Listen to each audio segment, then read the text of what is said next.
What if everything you've been doing to find happiness is exactly why you can't find it? Not the trauma, not the people who left. Those are real, but they are not what's keeping you stuck. What's keeping you stuck is the grip on how things should have gone, the grip on who wronged you, the grip on a version of your life that no longer exists. Most people keep adding more goals, more achievements, hoping something will finally make them feel whole. Buddhism says do the opposite. Let go, not because the world deserves your peace, because you do. 7 lessons, each one a layer removed. Happiness was never ahead of you. It was always underneath everything you were carrying. 1. Attachment is not love. It is fear wearing love's face. Most people confuse attachment with love.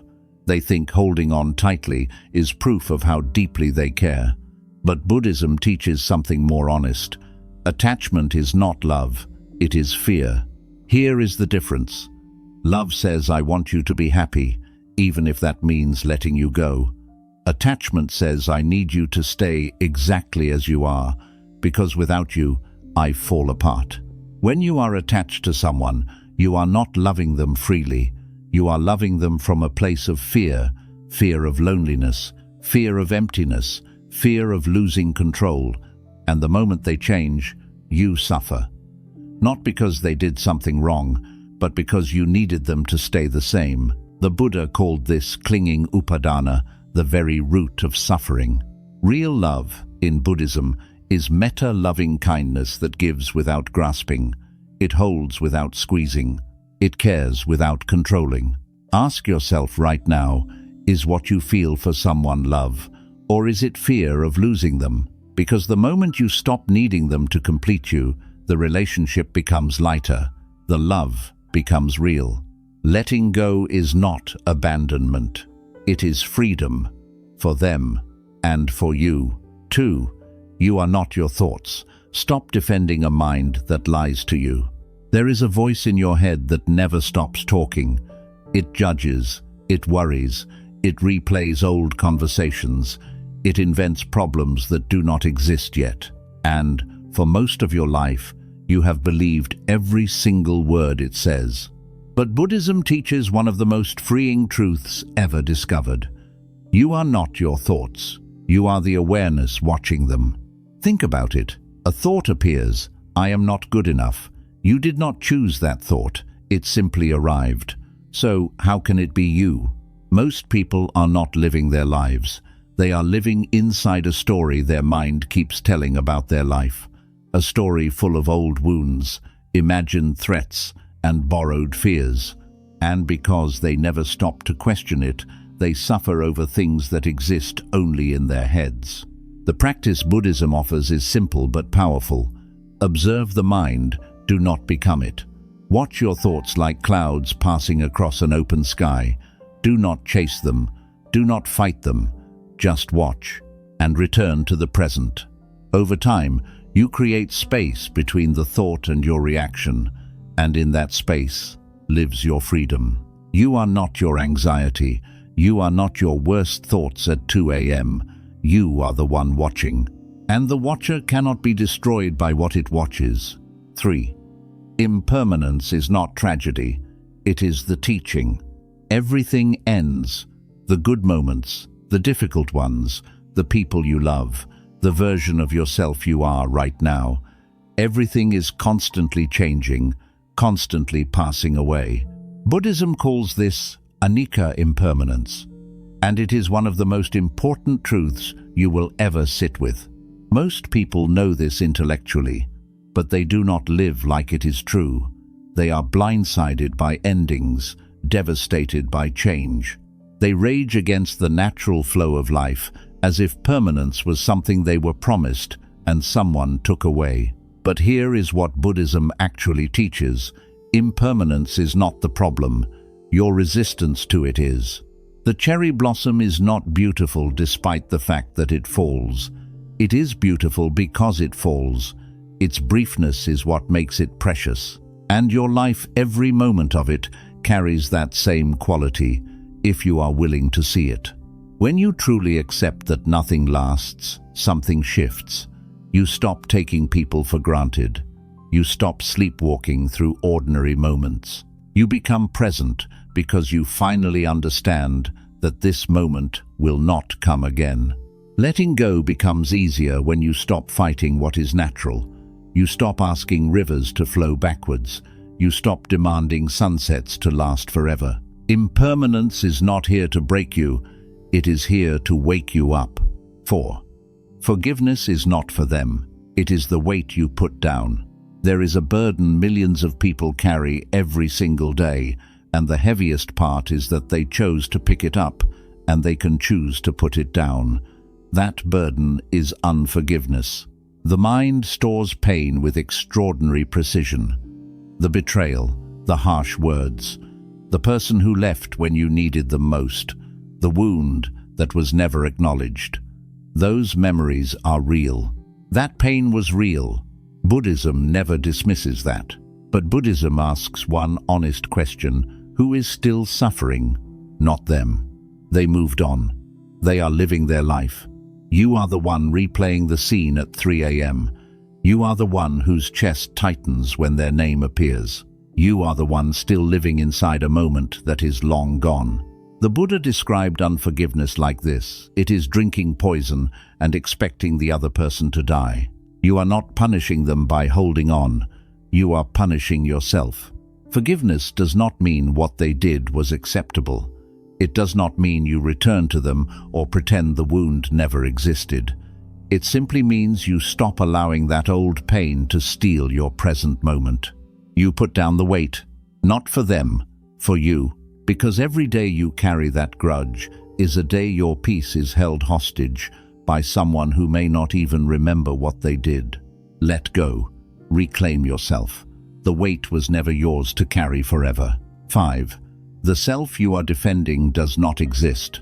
This is the lesson most people hear once and spend the rest of their lives avoiding, because it challenges something you have been protecting your entire life: your sense of self. Buddhism teaches anatta, non-self, the idea that the fixed, solid, permanent you that you believe yourself to be is not a thing. It is a story, assembled from memories, habits, opinions, roles, and old experiences. It is not a rock. It is a river, always moving, always changing, never the same twice. And yet how much of your suffering comes from defending this story? Someone criticizes your work and you feel personally destroyed. Someone does not choose you and your entire worth collapses. Someone disagrees with your opinion and you feel threatened to your core. All of this pain because you believe there is a fixed, precious self that must be protected at all costs. But what if that self is not as solid as you think? When you stop clinging to a rigid identity, something unexpected happens. You stop needing to be right all the time. You stop fearing failure, because failure is no longer an attack on who you are. You become open to growth in ways the defended self never allowed. You are not the story your mind tells about you. You are something far deeper, far quieter, far freer. Stop defending the cage. You were never meant to live inside it. 6. Silence is not emptiness. It is where your real power lives. We live in a world that has made noise into a virtue. The busier you are, the more important you seem. The louder you speak, the more confident you appear. The more you produce, the more you post. The more you react, the more alive people think you are. Silence has been rebranded as weakness. Stillness has been mistaken for laziness. And the person who sits quietly, who does not rush to fill every empty moment with sound and motion, is misunderstood, overlooked, underestimated. But Buddhism has always known something the modern world is only beginning to rediscover. The most powerful place you will ever access is not found in noise. It is not found in speed. It is not found in the endless current of reaction and performance that most people call living. It is found in silence. Deep, intentional, unapologetic silence. And the tragedy is, most people have never truly experienced it. not because silence is rare, but because they are afraid of it. Think about the last time you were completely alone, with no phone, no music, no distraction, no noise of any kind. What happened? For most people, panic. A restlessness so intense it feels almost physical. An urgent need to reach for something, anything, to fill the quiet. Because in the silence, the mind has nowhere to hide. The thoughts you have been running from catch up. The feelings you have been numbing with stimulation begin to surface. The questions you have been too afraid to ask yourself start to whisper. And so people choose noise, every single time. Not because the noise makes them happy, but because the silence feels dangerous. But here is what Buddhism understands, and what every great contemplative tradition across human history has pointed toward: the silence is not dangerous. The silence is where you truly live. The Zen tradition speaks of this constantly. There is a quality of presence that cannot be manufactured through effort or performance. It cannot be achieved by doing more, saying more, or becoming louder. It can only be uncovered by becoming still, by removing the layers of noise, external and internal, that have been covering it, by sitting with yourself long enough to remember who you actually are beneath the roles you play and the reactions you perform. The Buddha himself did not argue his way to enlightenment. He did not hustle toward liberation. He sat under the Bodhi tree in complete stillness. He allowed the mind to settle the way muddy water settles when you stop stirring it. And what became clear in that stillness was not something new. It was something that had always been there, buried under the noise of craving, fear, and restless seeking. This is what silence does. It does not create anything. It reveals what was already present. Think about the decisions you have made in moments of reactivity, in anger, in anxiety, in the desperate need to respond immediately. How many of those decisions served you?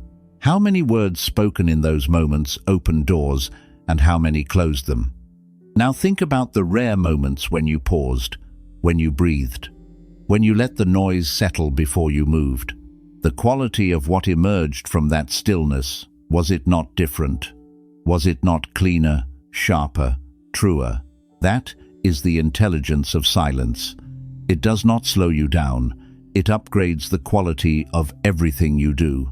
In the Buddhist practice of meditation, whether vipassana, zazen, or simple breath awareness, silence is not the goal. Silence is the doorway. What lies beyond it is a quality of awareness so clear, so undistracted, so fully present that ordinary consciousness feels like trying to see through fog by comparison. Practitioners who touch even a fraction of this depth report the same thing across cultures, across centuries, across traditions: a profound peace that does not depend on anything outside of them, a stillness that the world cannot disturb, a power that does not need to announce itself because it does not need to prove anything to anyone. And this is the key distinction that most people miss entirely. The loudest person in the room is rarely the most powerful. The most reactive person is rarely the most effective. The person who speaks first is rarely the one who speaks most wisely. Real power, the kind that changes rooms without demanding attention, the kind that leads without performing, the kind that remains steady when everything around it is in chaos, that power lives in stillness. It is cultivated in silence. It is expressed not through volume, but through presence. While others exhaust themselves, filling every moment with noise and motion and reaction, you begin to discover the extraordinary depth that lives in the quiet. You make decisions from clarity rather than anxiety. You speak less and mean more. You stop reacting to everything that tries to provoke you because you have found something inside the silence that no provocation can reach. There is a truth that has echoed through this channel from the very beginning, Master, the art of silence. For it is in stillness that your true power is revealed. This is not poetry. This is not inspiration for a caption. This is a lived reality available to every human being willing to stop running from the quiet long enough to discover what is waiting there. Sit with the silence, not to escape the world, but to return to yourself, to the part of you that was never confused, never reactive, never lost, the part that has been patiently waiting beneath all the noise for you to finally come home. That is where your real power lives, and it has been there all along. 7. Happiness is not something you find. It is what remains when you stop chasing. We end here, and this is the lesson that holds all the others together. From the moment you were old enough to want something, the world began teaching you a story so deeply embedded in modern culture that most people never stop to question it. A story so universally accepted that challenging it feels almost rebellious. And that story goes like this: happiness is somewhere ahead of you. It is waiting at the finish line. It will arrive when you get the thing, achieve the goal, become the person, find the relationship, reach the number, earn the recognition, build the life you have been imagining. And so you chase. You chase harder when the thing you caught does not deliver what it promised. You tell yourself you chose the wrong thing, so you chase a different thing. You tell yourself you did not chase hard enough, so you run faster. You tell yourself happiness is just one more achievement away, one more change away, one more version of yourself away. And the years pass, and the chase continues. And somewhere beneath the momentum of always moving forward, there is a quiet, persistent ache that you have learned to ignore, the ache of a person who has been searching their entire life for something they cannot name, in places it was never hidden. Buddhism calls this the wheel of samsara, the endless cycle of craving and dissatisfaction. Not a punishment, not a curse, simply the natural result of looking for permanent happiness in impermanent things. The first noble truth of Buddhism is often translated as life contains suffering, but a more precise translation is closer to this. Life, as most people live it, driven by craving and resistance, contains an unavoidable undercurrent of dissatisfaction, not because life is bad, but because no external thing, no person, no achievement, no possession, no status can provide the deep, unshakable peace that human beings are actually searching for when they say they want to be happy. And here is the teaching that changes everything. Happiness is not a destination. It is not a reward. It is not something that exists on the other side of your next achievement. It is the natural state of a mind that has released its grip. It is what remains quietly, steadily, undramatically, when you stop filling every moment with craving, resistance, performance, and noise. Think about the moments in your life when you felt most deeply at peace. Genuinely at peace, not excited, not stimulated, not distracted, but truly, quietly content. Were those moments the result of getting something? Or were they moments when, for some reason, you stopped wanting things to be different? A morning where you sat with a cup of tea and asked nothing of the moment. A walk where your mind was finally still. A conversation so genuine that you forgot entirely to perform. A moment of grief so honest that it cracked you open into something unexpectedly real. Those moments were not manufactured, they were uncovered. The peace was not brought in from outside.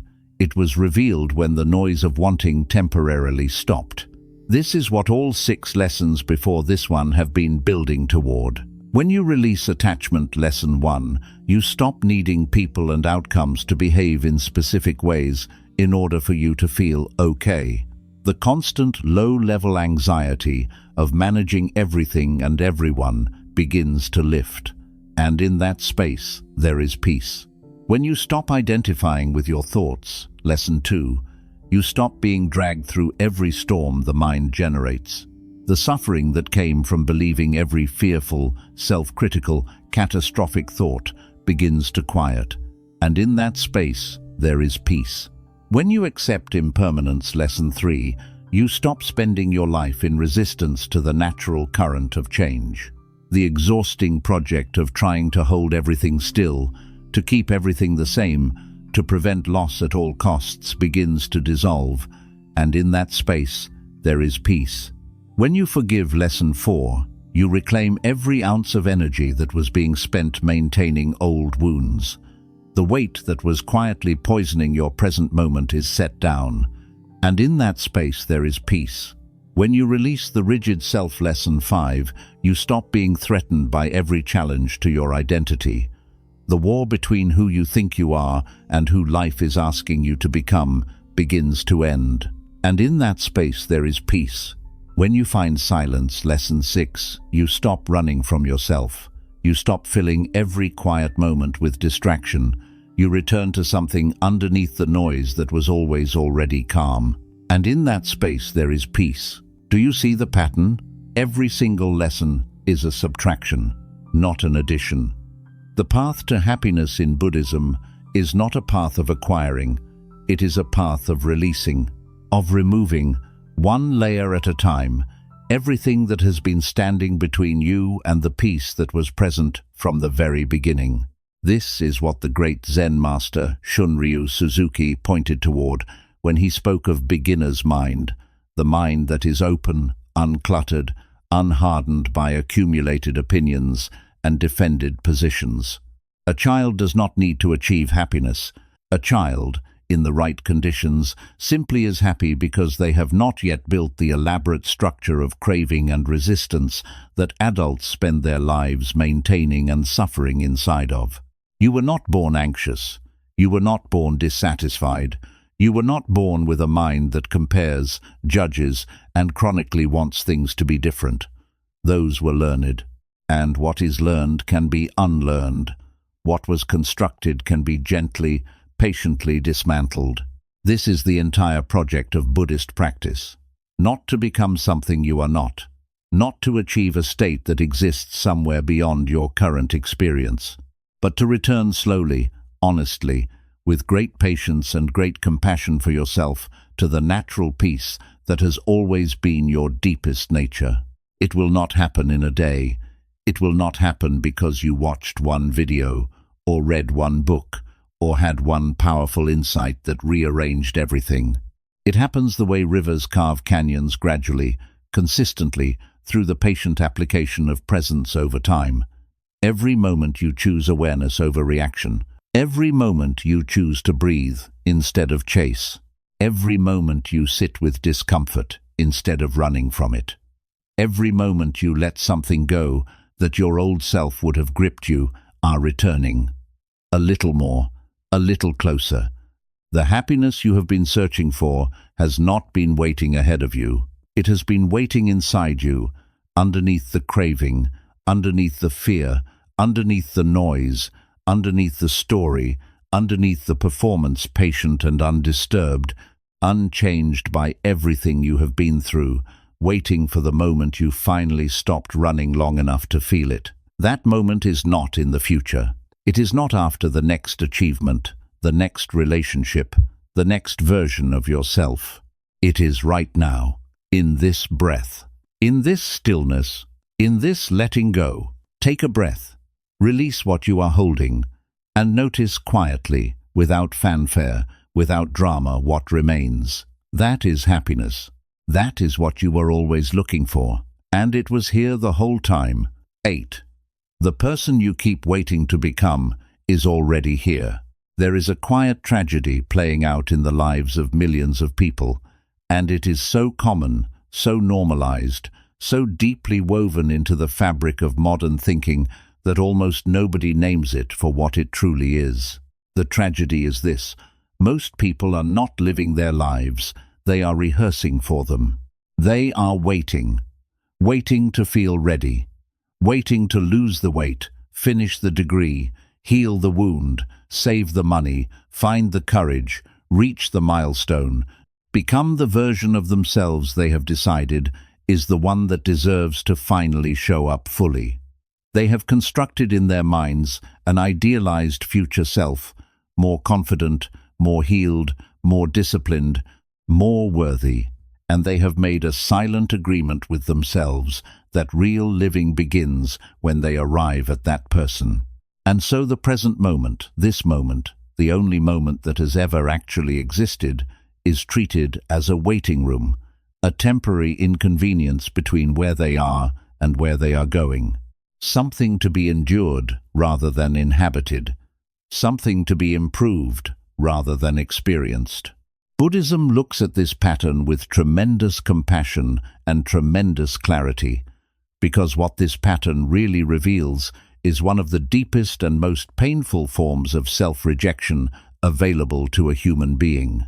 The rejection of who you are right now in favor of who you believe you need to become. And the teaching that cuts through this cleanly, precisely, without cruelty, is this: the person you keep waiting to become is already here, not as a finished product, not as the polished, perfected, fully healed version you have been imagining, but as a living, breathing, aware human being who is capable right now, in this moment, exactly as they are, of presence, of love, of growth, of contribution, of peace. The Zen tradition has a saying that has echoed through centuries of practice: before enlightenment, chop wood, carry water. After enlightenment, chop wood, carry water.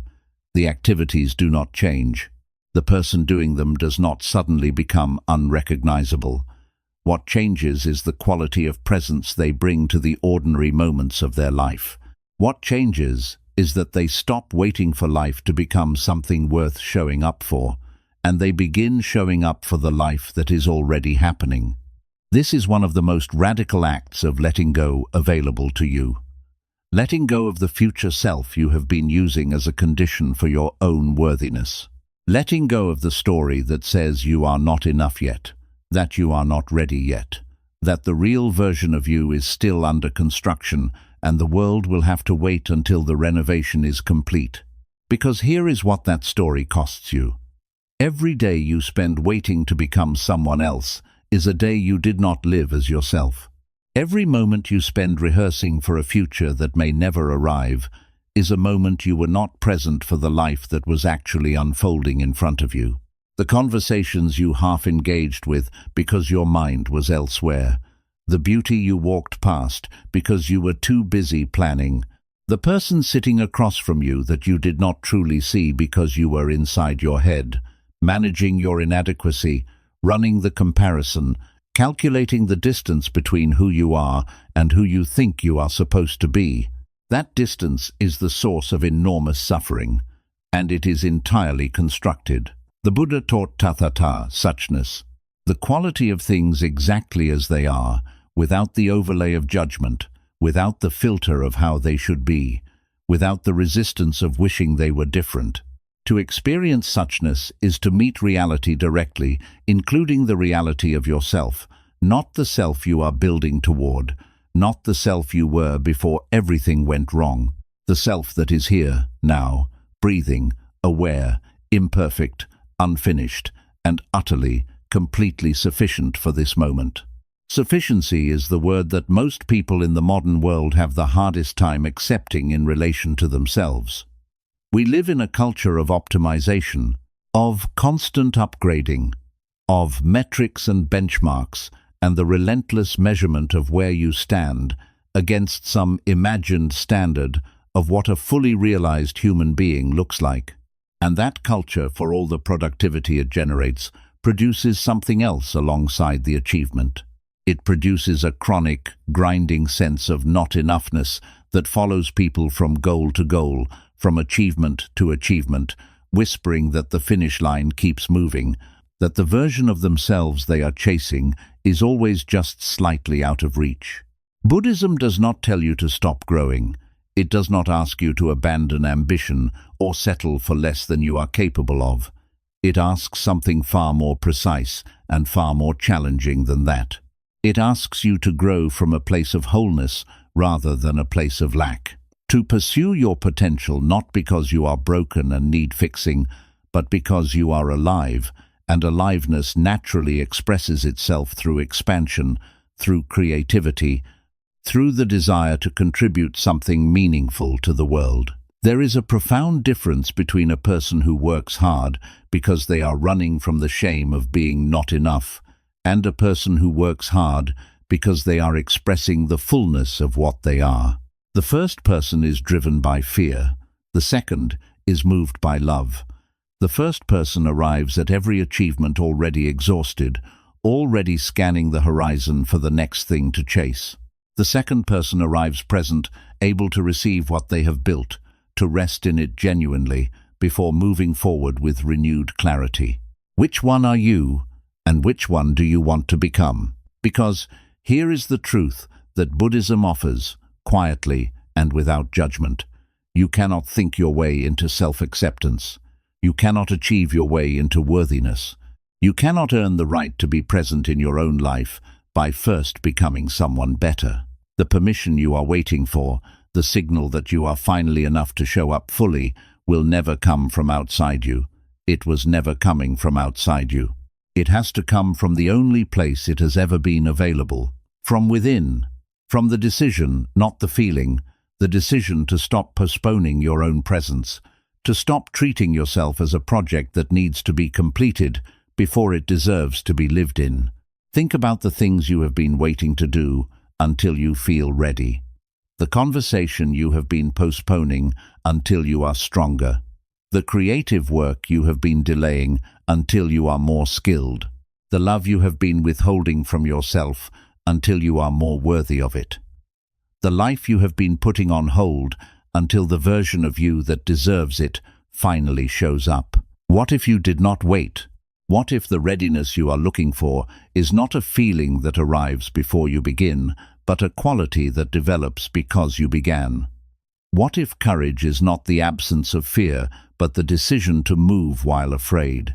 What if healing is not a destination you reach before you start living, but something that happens inside the living itself? The present moment is not a waiting room. It is the entire building. It is everything. It is the only place your life will ever actually happen. And the person standing in it right now, uncertain, unfinished, carrying wounds and questions and a history that did not always go the way you hoped, that person is not a rough draft. That person is you. Real, complete, and here. Not the you of 5 years from now. Not the you after the transformation.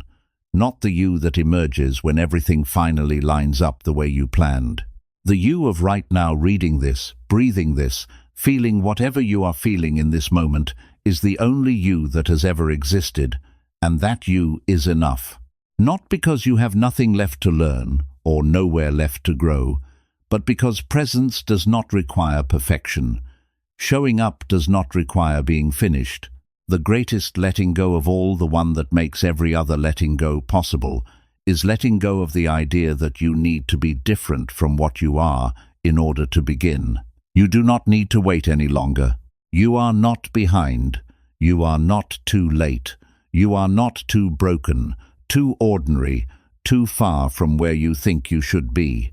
You are here, and here right now, in this breath, in this awareness, in this quiet recognition that something in these words is speaking to something in you that already knows. This truth here is exactly where your life begins. Not tomorrow, not after the next chapter. Now, the person you have been waiting to become is already standing in your shoes. It was always you. It was only ever you. 9. Peace was never something you build. It is something you return to. Stop for a moment. Not metaphorically. Actually stop. Put down the mental list of everything you need to do, everything you have not yet finished, everything you are worried about, everything you are planning, everything you are afraid of. Just for this moment, put it all down, and notice what is here when you do. There is something underneath the noise, something that was not created by your last achievement and will not be destroyed by your next failure. Something that does not rise and fall with your mood, your circumstances, your relationships, or your bank account. Something quiet and steady and vast that most people spend their entire lives rushing past without ever stopping long enough to feel it. That something is peace. And the most important thing Buddhism will ever tell you about it, the thing that changes everything once you truly understand it, is this. Peace is not something you build. It is not something you earn. It is not something that waits at the end of a long enough spiritual journey or a disciplined enough practice or a successful enough life. It is not a reward for finally getting everything right. Peace is your original nature. It is what you are made of, underneath everything that has been layered on top. And the entire spiritual path, every practice, every teaching, every moment of genuine letting go is not a construction project. It is a homecoming. You are not building toward peace. You are returning to it. This distinction sounds simple, but it carries within it the seeds of an entirely different relationship with yourself, with your practice, and with the experience of being alive. Because if peace is something you build, then you are always incomplete. You are always one step short, one practice away, one healing away, one achievement away from arriving. The project never ends, because the project, by its very nature, cannot end. There is always more to add, more to fix, more to become before you are finally allowed to rest.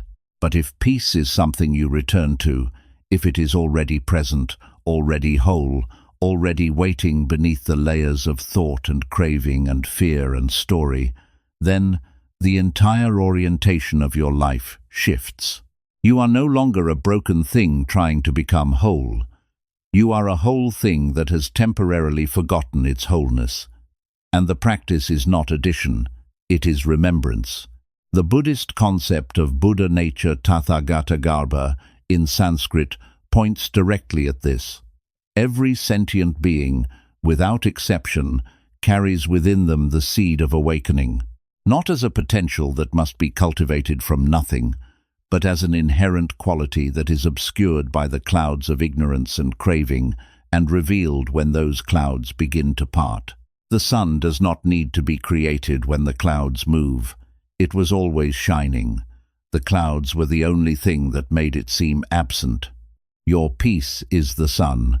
Your thoughts, your fears, your attachments, your stories, your defenses, these are the clouds.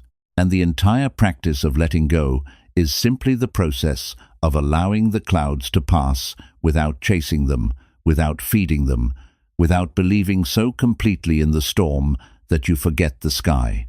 Think about the moments in your life when you have touched something like this. Not the big dramatic spiritual experiences, though those happen too. The quiet, ordinary ones. The moment after a long cry when something unexpected opened up. The walk in nature when your mind suddenly went still and the world became unbearably beautiful for no reason you could name. The split second between waking and remembering your problems when you were just here, clean, unburdened, simply present. Those moments were not manufactured. You did not earn them. They arrived when the noise briefly stopped. And what you felt in them, that quiet, that openness, that sense of being exactly where you were supposed to be without needing anything to be different, that was not a special state imported from somewhere else. That was you, without the layers, without the story, without the weight of everything you carry when you are performing the exhausting role of a person who has not yet arrived.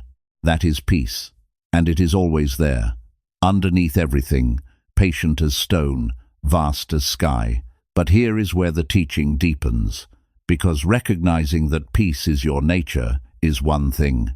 Actually returning to it consistently, in the middle of a life that does not stop generating challenges and provocations and reasons to be anxious, that is the work. Not the work of building something new. The work of repeatedly, humbly, without drama, coming back. Coming back when your mind has been hijacked by a thought spiral at 2 a.m. Coming back when someone says something that activates every old wound you thought you had healed.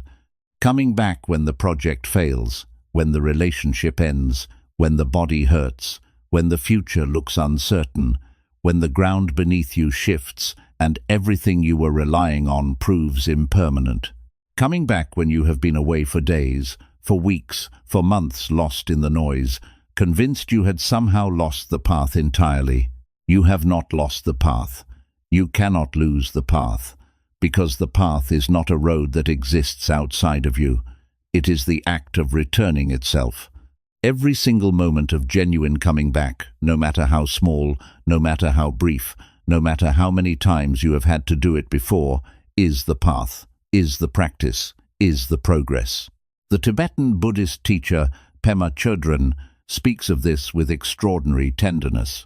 She describes meditation not as a practice of achieving stillness, but as a practice of noticing when you have wandered into thought, into story, into reactivity, and returning again and again and again, without self-judgment, without the punishing narrative of how long you were gone or how many times you have lost focus.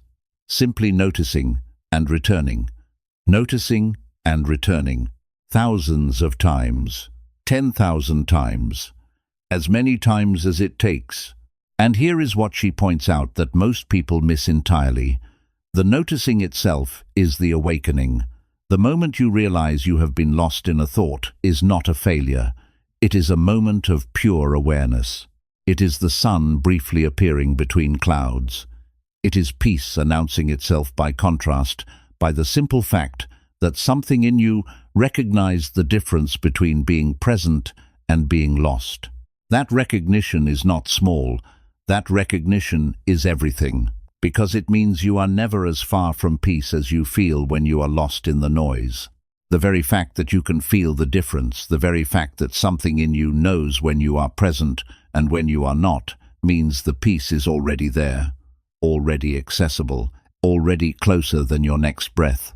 This is why the great contemplative teachers across traditions speak of practice not as a ladder you climb toward something distant, but as a process of thinning the walls between you and what was always already here. Meditation does not give you peace.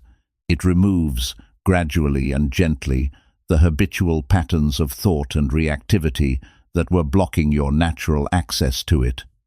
Forgiveness does not create inner freedom. It dissolves the specific knot of unforgiveness that was obscuring the freedom that was always present. Letting go does not manufacture peace. It removes the grip that was preventing you from feeling the peace you were standing in all along. Every lesson in this script has been pointing at the same truth from a different angle: releasing attachment, returning to peace; observing thoughts without becoming them, returning to peace; accepting impermanence, returning to peace; forgiving, returning to peace; releasing the rigid self, returning to peace; finding silence, returning to peace; showing up as who you already are, returning to peace. All roads lead here, because here is where you started. Here is where you have always been, underneath everything. And perhaps the deepest, most humbling, most quietly revolutionary thing that Buddhist practice asks of you is simply this: to stop treating your own peace as something you have not yet deserved. To stop making it conditional. To stop placing it at the end of a journey that your craving mind will always find a way to extend just a little further, just a little longer, just one more thing to fix or achieve or become before you are finally allowed to rest. You are allowed to rest now, not because you have finished, not because you have healed everything, resolved everything, become everything you were meant to become, but because rest, true rest, the rest of a mind that has stopped fighting with reality, is not a reward for completion. It is a choice available in every single moment, to every single human being, regardless of where they are in their story. Peace is not waiting for you at the end of this. Peace is what you are made of. It has been here through every storm you have survived, every identity you have outgrown, every version of yourself you have released, and every new one you have grown into. It was here before you knew its name. It will be here long after the noise of this particular moment in your life has faded into memory. You do not need to chase it. You do not need to earn it. You do not need to become someone different before you are allowed to feel it.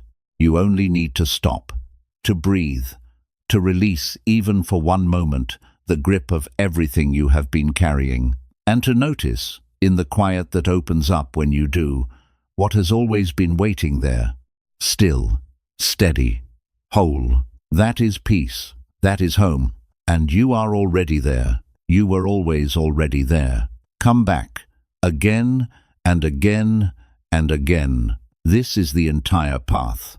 This is the entire teaching. This right here, right now, in this breath is enough. 10. The world does not need you to be perfect. It needs you to be real. There is a performance happening right now, in every city, in every home, in every office, in every social media feed, in every carefully constructed conversation where people say what they think they are supposed to say instead of what they actually feel. A performance so constant, so automatic, so deeply rehearsed that most people have forgotten it is a performance at all. They have confused the mask with the face. They have mistaken the role for the person. They have been playing a character for so long, the successful one, the strong one, the one who has it together, the one who is always fine, that the character has swallowed the human being wearing it. And underneath that performance, underneath the carefully managed image, the edited version of the self that gets presented to the world, there is a person who is exhausted, not from the work, not from the challenges, but from the relentless, invisible labor of maintaining a version of themselves that was never fully true. Buddhism has a word for this: Maya, illusion, not in the sense that the world is not real, but in the sense that the self most people present to the world, and more devastatingly, the self most people present to themselves, is a construction built from fear. Fear of judgment, fear of rejection, fear of being seen as inadequate, as ordinary, as flawed in ways that make you less lovable, less worthy, less deserving of belonging. And so the performance continues, year after year, relationship after relationship, conversation after conversation.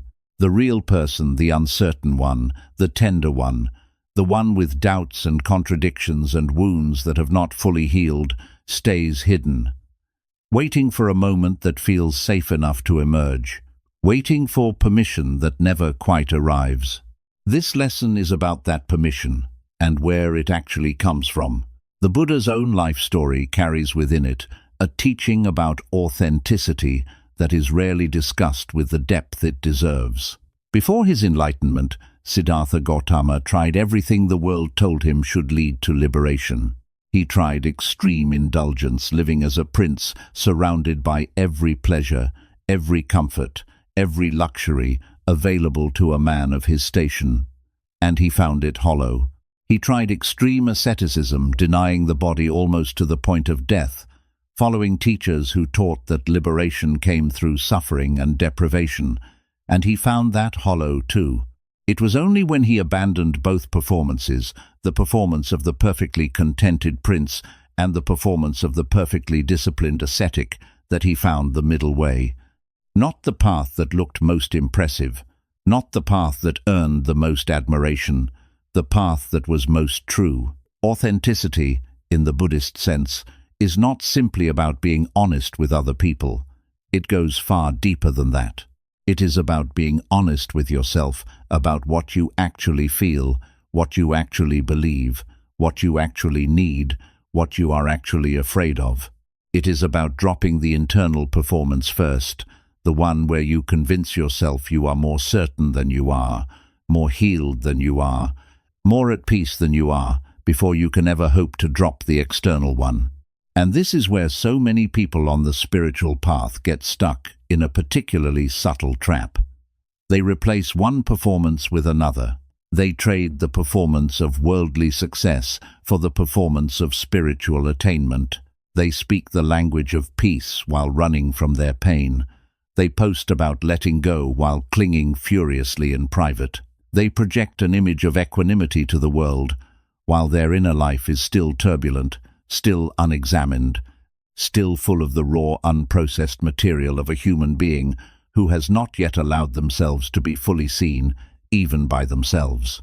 Real spiritual growth does not look like a performance of spiritual growth.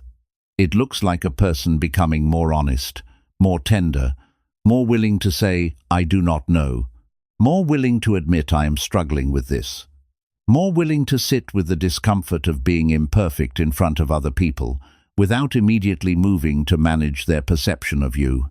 It looks in many ways, less impressive than the performance, because it is real.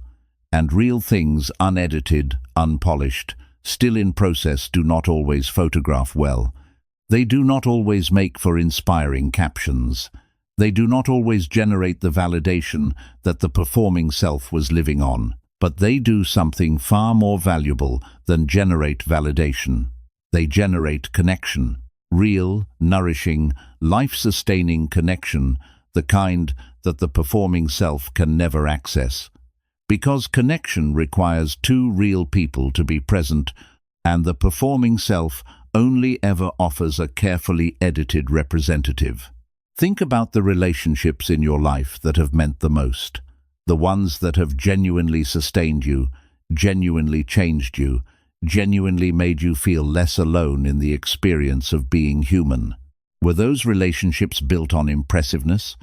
Were they forged in the moments when you were most polished, most put together, most successfully performing the role of a person who had everything under control?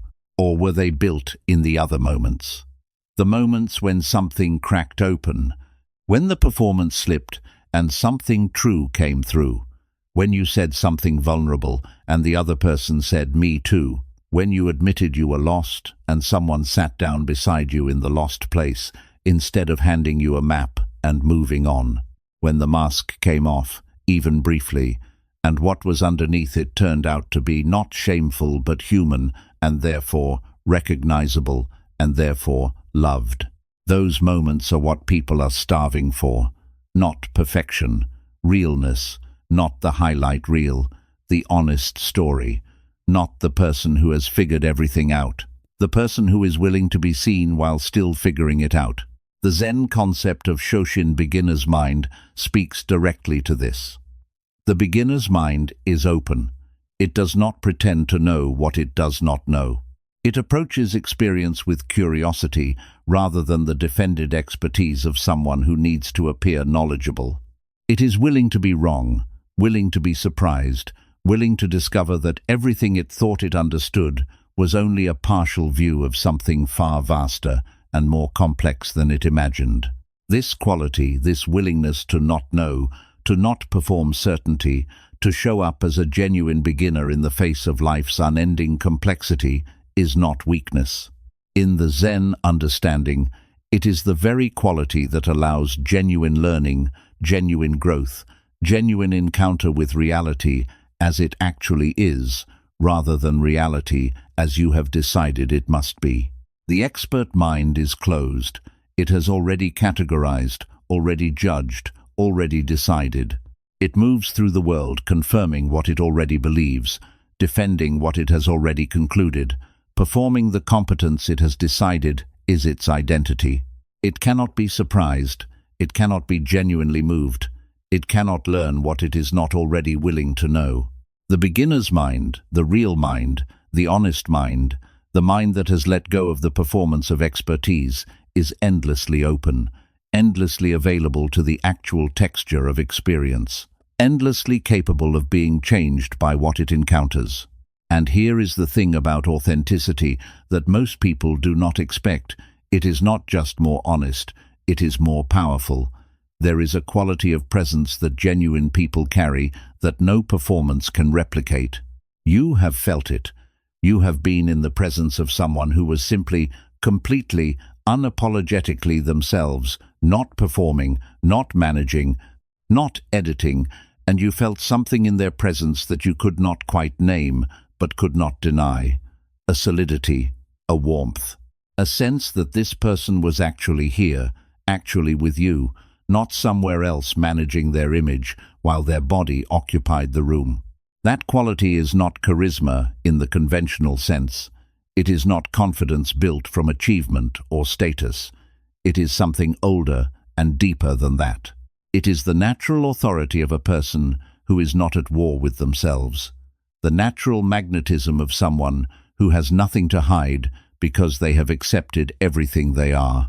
The natural peace of a human being who has stopped spending their energy on the performance and redirected every ounce of it into the simple, radical act of being present. This is what the world actually needs from you.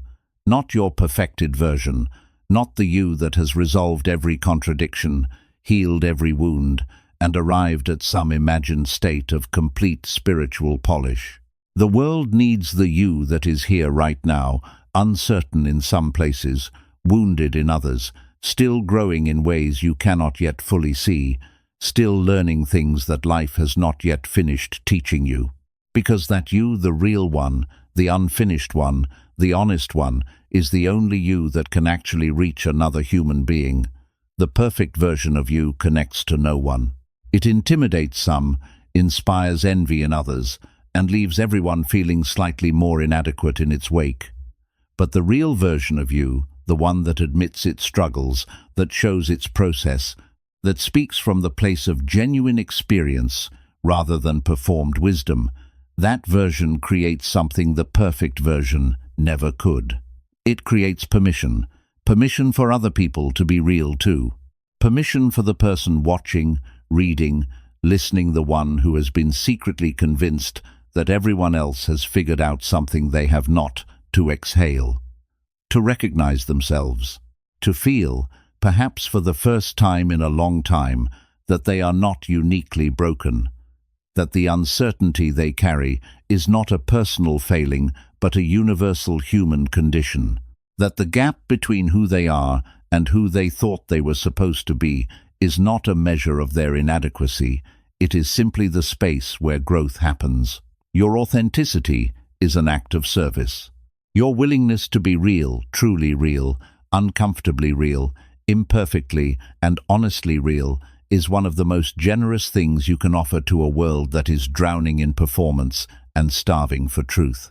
Let go of the perfect version you have been trying to become, not because excellence is not worth pursuing, but because the pursuit of a perfected self-image, the pursuit of a version of you that will finally be beyond criticism, beyond vulnerability, beyond the reach of other people's judgment is not excellence, it is armor. And armor, however beautiful its construction, however impressive its craftsmanship, does the same thing every time. It keeps the world out, and it keeps you in.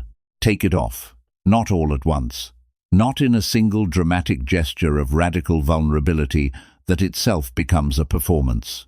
Slowly, honestly, in the small moments that ask for it. The conversation where you admit you do not know instead of pretending you do.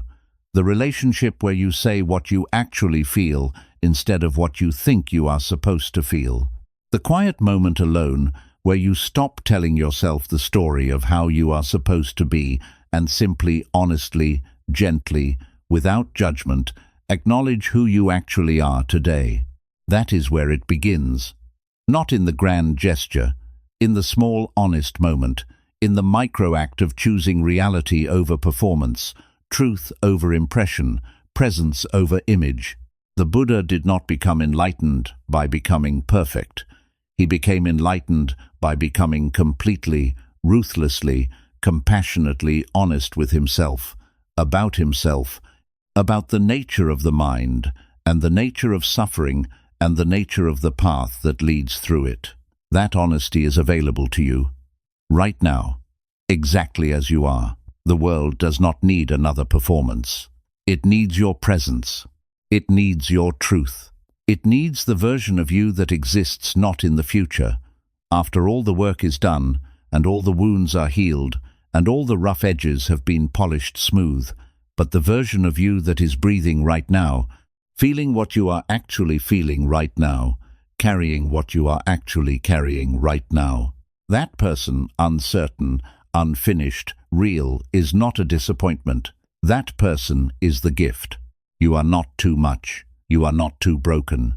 You are not too ordinary, too flawed, too far from the version of yourself you think the world deserves to receive. You are human, completely, beautifully, irreducibly human. And in a world full of performances, that humanity is the rarest and most precious thing you could possibly offer. Stop performing. Start being. The difference between those two things is the difference between a life that looks good and a life that feels true. And a life that feels true, however imperfect, however unfinished, however far from what you once imagined it would look like, is the only life that will ever actually be yours. Be real. Be here. Be you. That has always been enough. It will always be enough. And somewhere in the quiet beneath the noise, in the stillness beneath the performance, in the peace that has been waiting patiently, through every role you have ever played, something in you has always known this. It is time to listen. 11. Suffering is not your enemy. It is your most honest teacher. Most people spend their lives running, not from lions, not from physical danger, from something far more persistent, far more personal, and far more inescapable than any external threat. They run from pain, from discomfort, from the particular quality of inner suffering that arrives uninvited and refuses to leave on demand. They run through distraction and busyness and substances and screens and relationships and achievement and spiritual bypassing and every other form of avoidance that the modern world has made so extraordinarily convenient and so extraordinarily easy to mistake for actually living. And the running works for a while. It always works for a while. The noise drowns out the signal. The stimulation overwhelms the sensitivity. The achievement temporarily fills the hollow place. The distraction successfully postpones the reckoning. And for a moment, sometimes a long moment, sometimes years, the person running genuinely believes they have outpaced whatever was chasing them. But suffering is patient. It does not tire. It does not lose interest. It does not decide you have suffered enough and move on to someone else. It waits. With extraordinary, almost loving patience, it waits for the noise to quiet, for the distraction to fade, for the moment when there is nothing left between you and it, and then it is simply there. Exactly as it always was, unchanged by the distance you ran, undiminished by the time that passed, still carrying the same message it has been trying to deliver since the very beginning. And that message, the one suffering has been trying to get through the entire time you were running from it, is not what you fear it is. It is not that you are broken. It is not that you are beyond repair.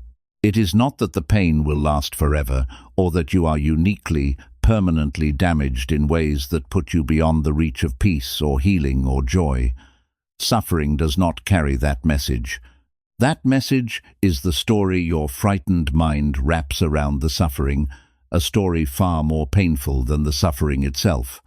The actual message suffering carries, the one Buddhism has been decoding for 2,500 years, is far simpler, far more precise, and ultimately far more useful than any of the stories you have layered on top of it.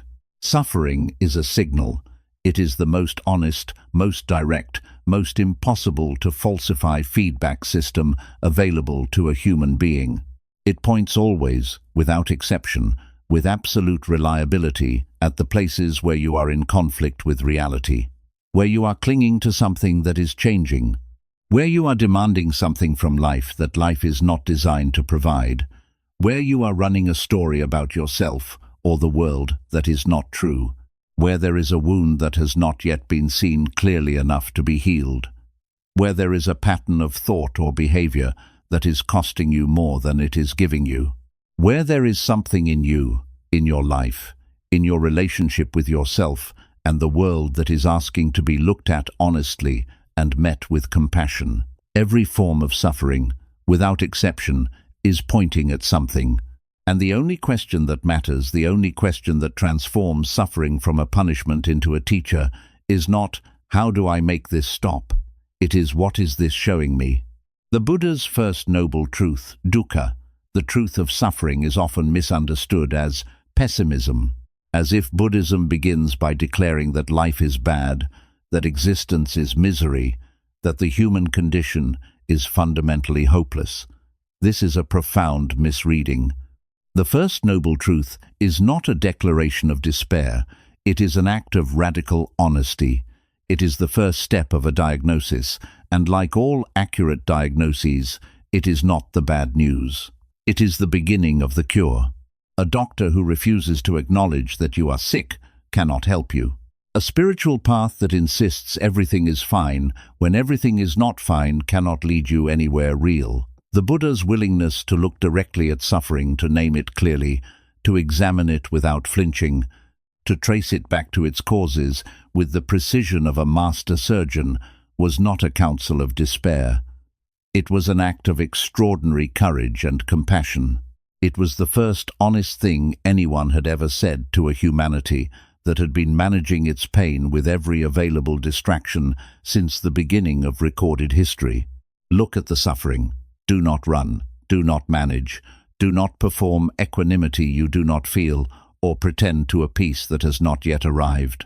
Look, directly, honestly, with the same clarity and compassion you would offer a person you deeply love who was in pain. And notice when you actually do this, when you stop running and turn to face what has been chasing you, something unexpected happens. Something that everyone who has ever genuinely sat with their suffering, in meditation or in therapy, or in the raw honesty of a sleepless night when there was nowhere left to run, has discovered. The suffering, when met directly, is not what you feared it would be. It is not infinite. It has edges. It has a texture. It has a location, often in the body, in the chest or the throat or the gut.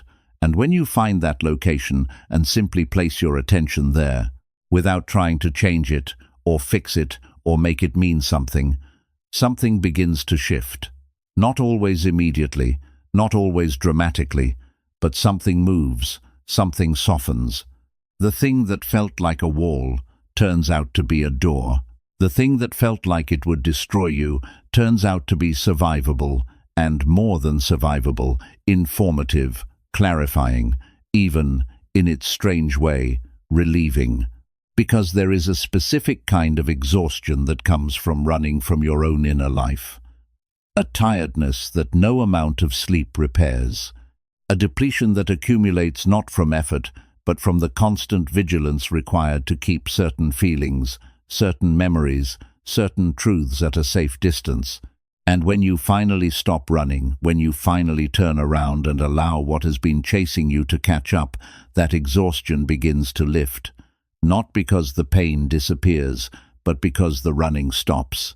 And the energy that was being spent on avoidance becomes available, slowly, for living. The Tibetan Buddhist tradition speaks of dukkha in 3 layers. The first layer is the obvious suffering, physical pain, loss, grief, the acute agony of things going wrong. This is the suffering everyone acknowledges. The second layer is subtler, the suffering of change, the undercurrent of anxiety that runs beneath even pleasant experiences, because somewhere, at some level, you know they will end. The third layer is the deepest and most pervasive, the suffering of conditioned existence itself. The low-grade, ever-present sense of unsatisfactoriness that arises simply from being a self-conscious being navigating a world of constant change while clinging to the illusion of permanence and control.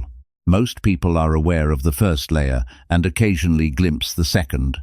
Almost nobody wants to look at the third. Because the third layer is not caused by any specific thing that went wrong, it cannot be fixed by any specific change in circumstances. It arises from the very structure of how most human beings relate to their own existence. And looking at it honestly means confronting the possibility that the life you have been building, the achievements, the relationships, the carefully constructed identity, while real and valuable in their own right, cannot by themselves provide the deep peace you are actually seeking. That confrontation is uncomfortable, but it is also, and this is what Buddhism understands, that most comfort-seeking philosophies do not the doorway to genuine freedom. Because once you see clearly that no external arrangement of your life can resolve the deepest layer of suffering, you stop asking the impossible of the world.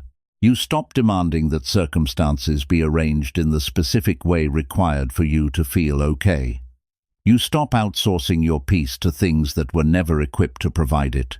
And you begin, perhaps for the first time, to look in the only direction where the answer was ever actually located.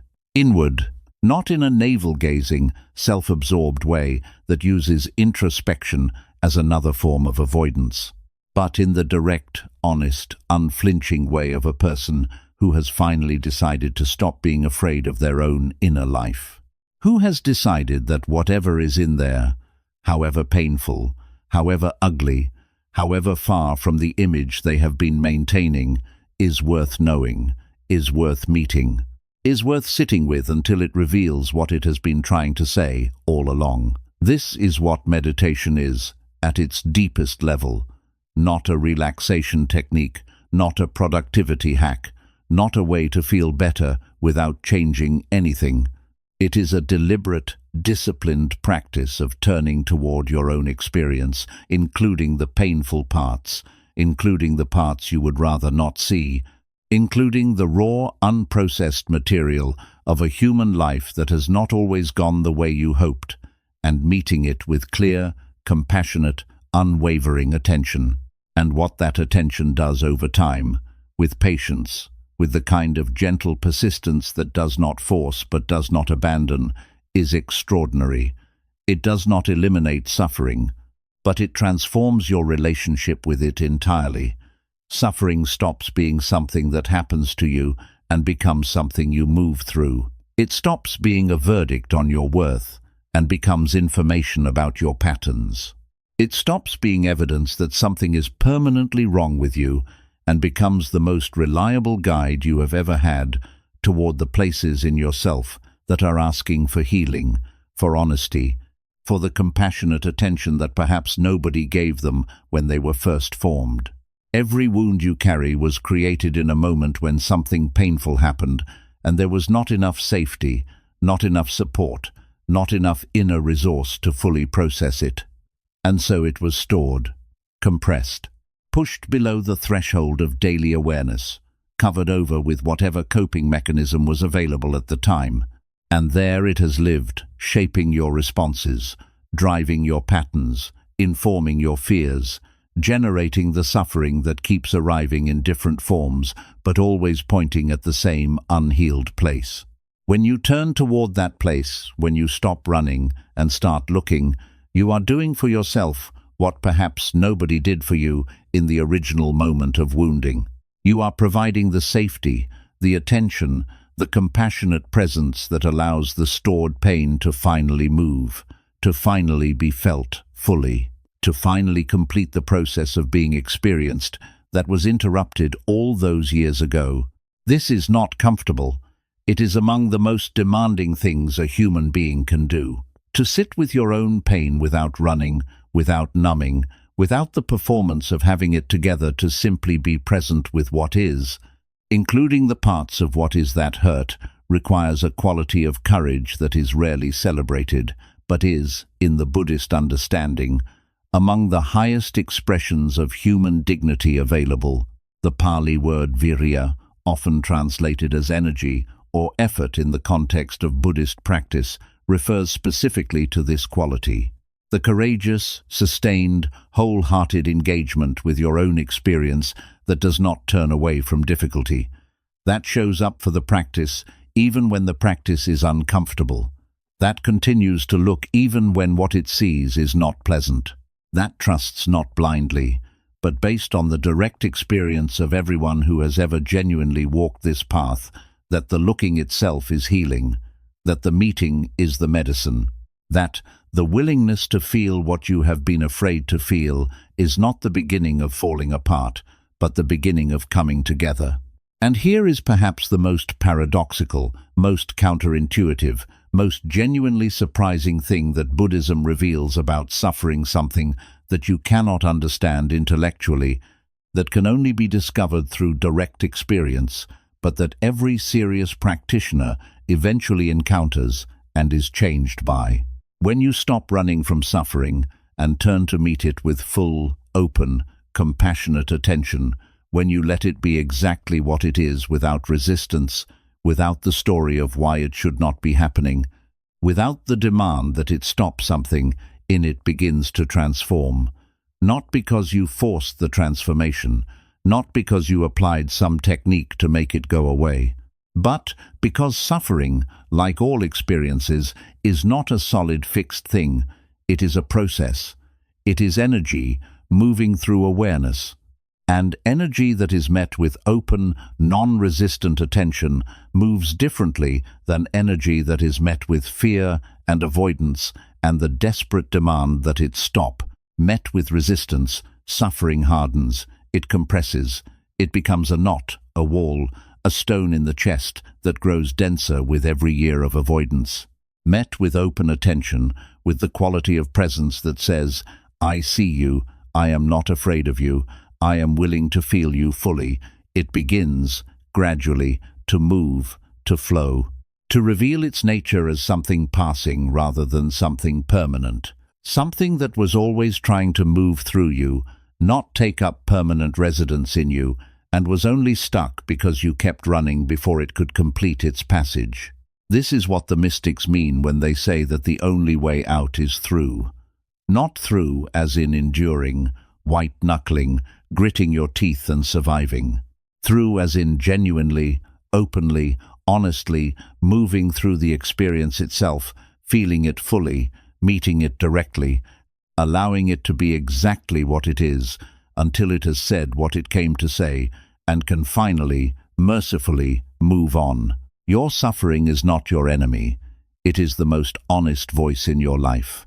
It is the part of you that refused to pretend, the part that kept the record of what was never fully processed, never fully felt, never fully healed. The part that has been knocking on the door of your awareness with increasing urgency, not to torment you, but to be finally, truly, compassionately heard.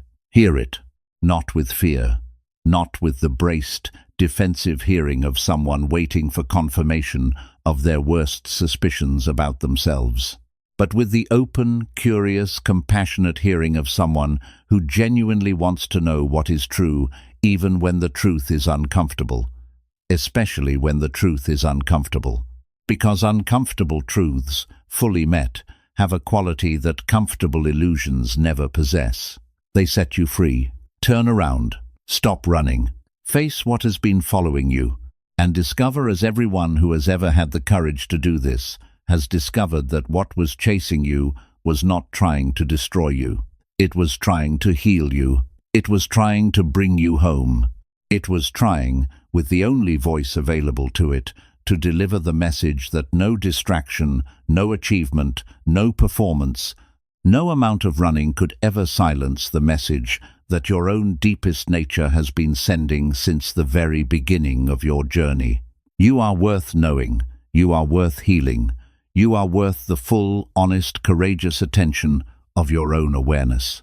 Turn toward your suffering. It has something important to tell you, and when you finally listen, really listen, with your whole heart, without running, you will find that what it has been trying to say all along was never about how broken you are.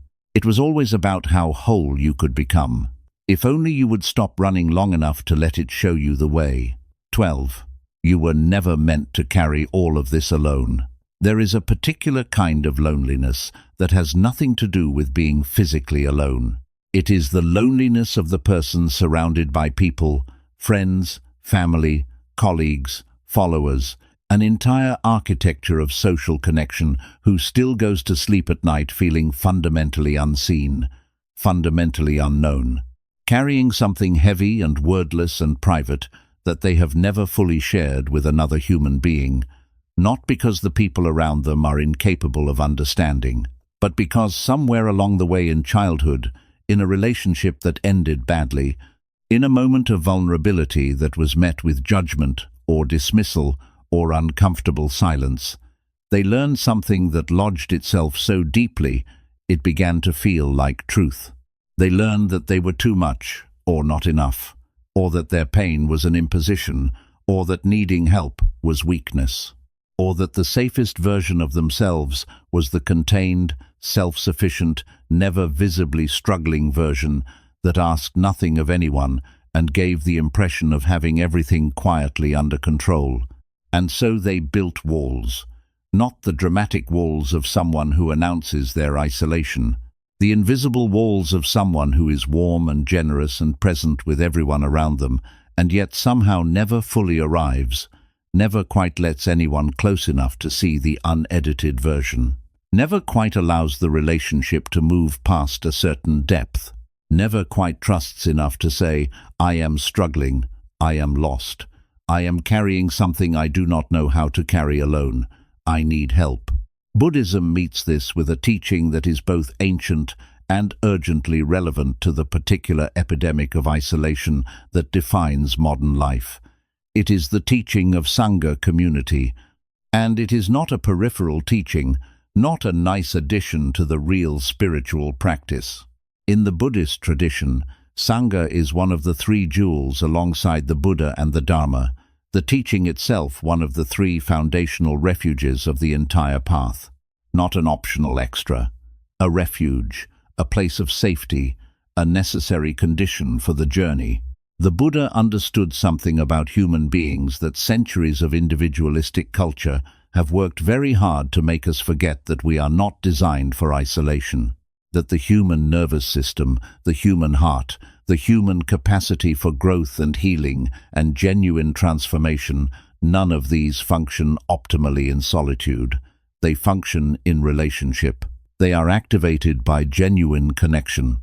They are healed most deeply and most durably, not in the private interior of a perfectly disciplined solo practice, but in the presence of other human beings who see us clearly, accept us fully, and walk beside us honestly through the difficulty of being alive. This is not a weakness. It is not a design flaw. It is not evidence that you have not yet become spiritual enough to transcend your need for other people. It is the fundamental architecture of what you are. You are a relational being. Your neurons are wired for attunement for the resonance that occurs when one nervous system genuinely meets another. Your capacity for healing is deeply, irreducibly social. The wounds that hurt you most were almost always created in relationship, and the healing that goes deepest almost always happens there too. Think about the moments in your life when something genuinely shifted, when a burden you had been carrying alone became lighter, when a shame you had been hiding in the dark lost some of its power, when a fear that had been running your behavior from the shadows was brought into the light and found to be survivable, even, sometimes, transformable. How many of those moments happened in perfect solitude? And how many happened in the presence of another person? A friend who listened without fixing, a teacher who saw something in you that you could not yet see in yourself, a stranger who said something true at exactly the right moment, a community that held you in a way that made the weight of your own life temporarily, mercifully bearable. Connection is not a luxury. It is not something to be pursued after you have done enough inner work to deserve it. It is not a reward for having healed sufficiently. It is part of the healing itself.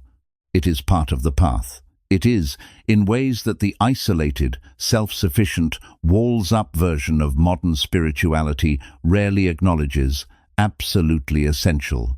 And yet, the cultural messages most people have absorbed run in precisely the opposite direction.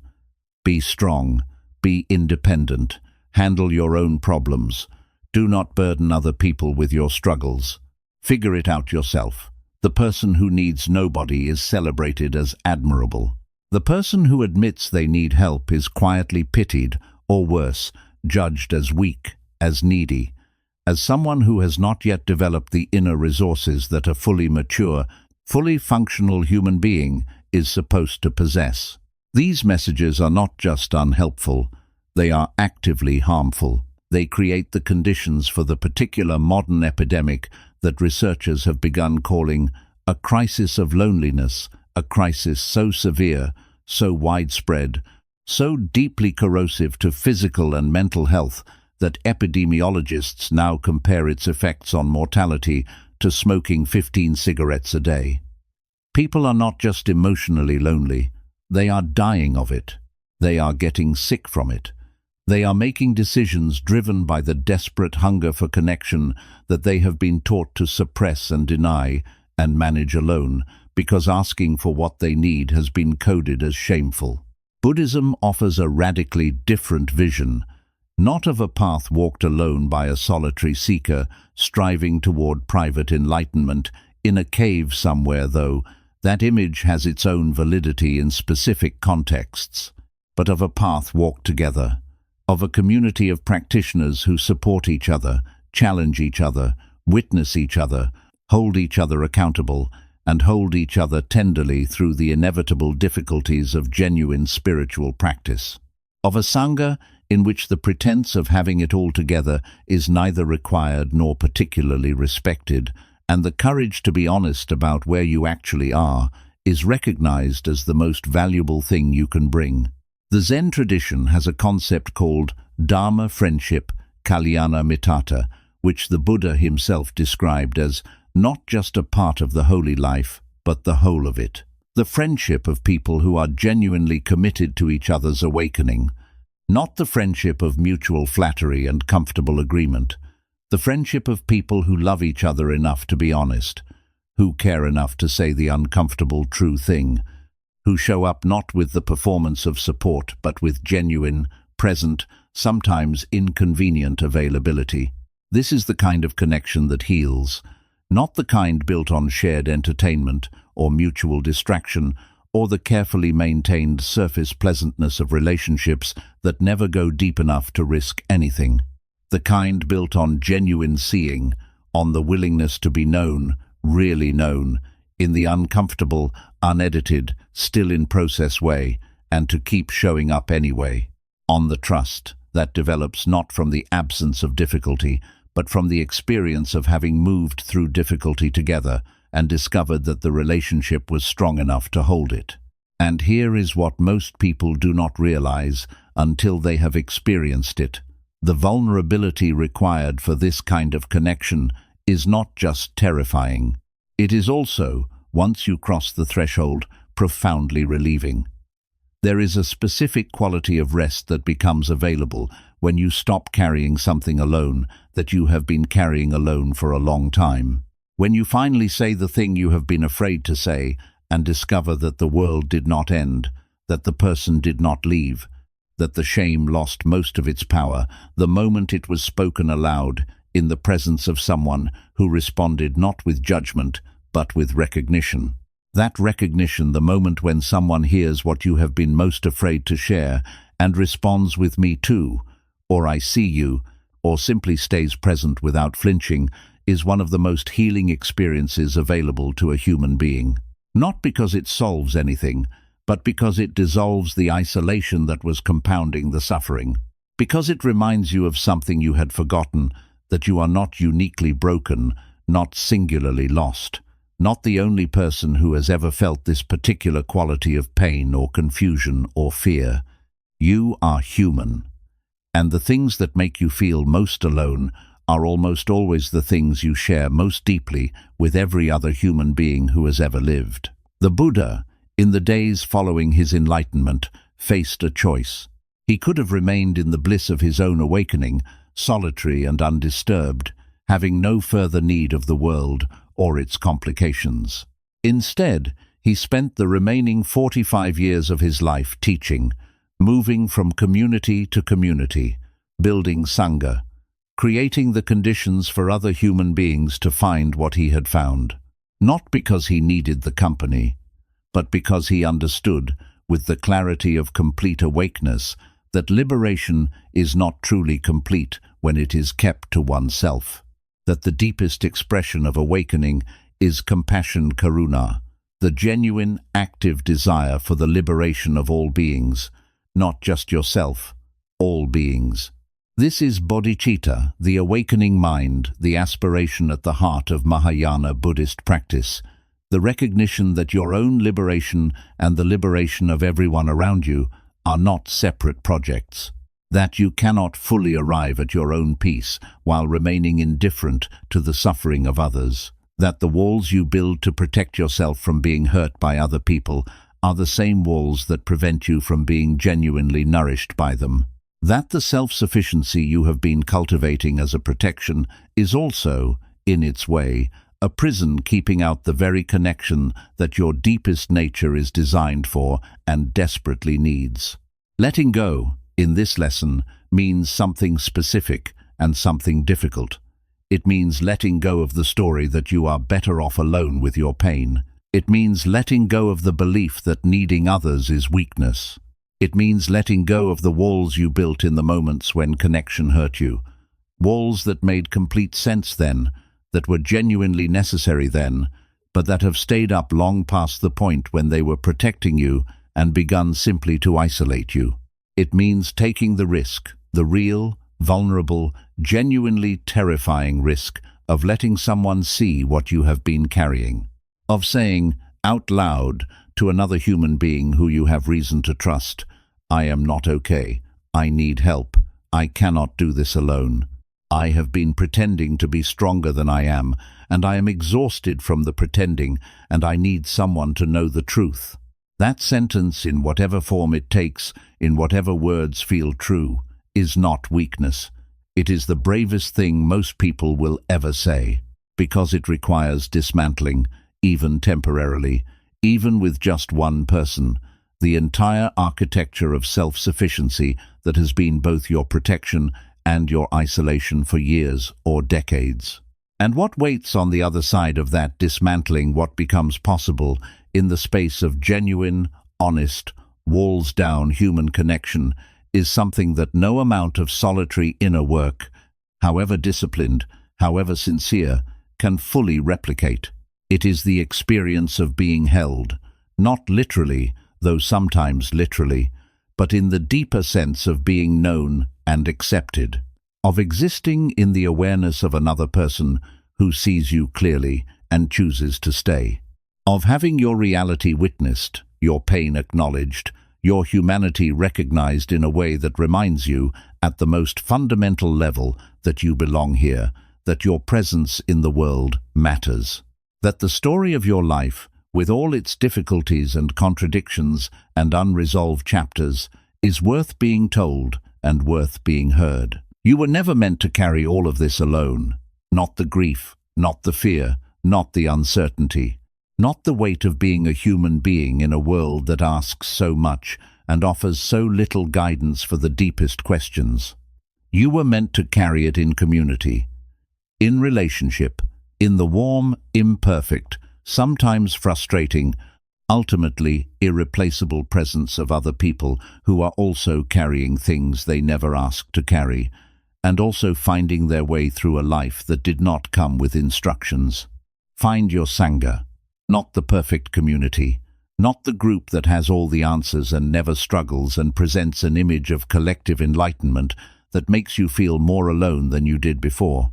The real community, the honest one, the one where people show up as they actually are, uncertain, growing, sometimes lost, always trying and create together the conditions for genuine healing and genuine awakening.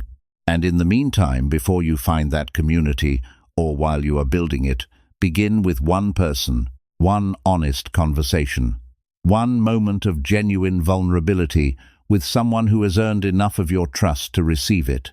One sentence that begins with, I have never told anyone this, or I have been struggling with, or simply, I need help. That sentence is not the end of your strength. It is the beginning of something far more powerful than strength alone could ever be.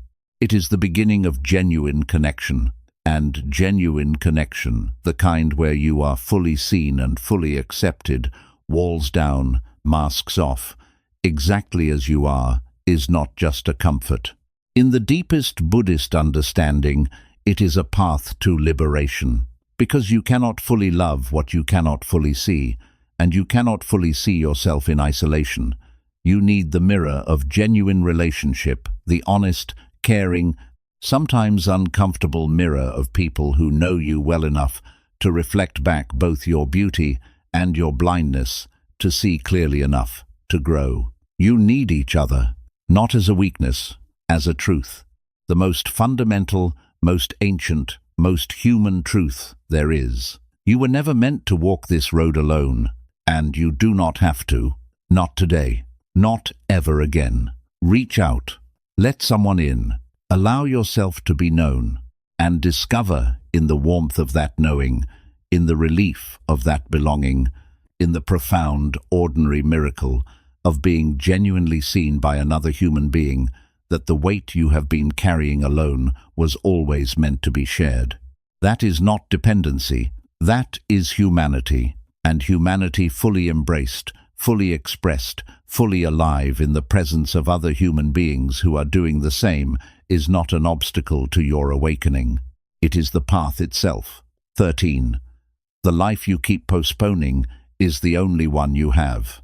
There is a conversation most people have been having with themselves for years. It runs quietly in the background of daily life, beneath the routine and the obligations and the endless forward motion of a life that always seems to be building toward something. It is not loud. It does not announce itself dramatically.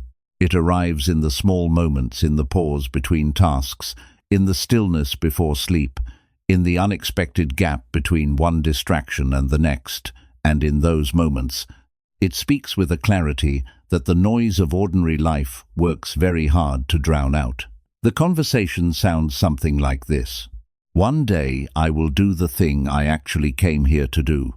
One day I will say the words I have been swallowing for years.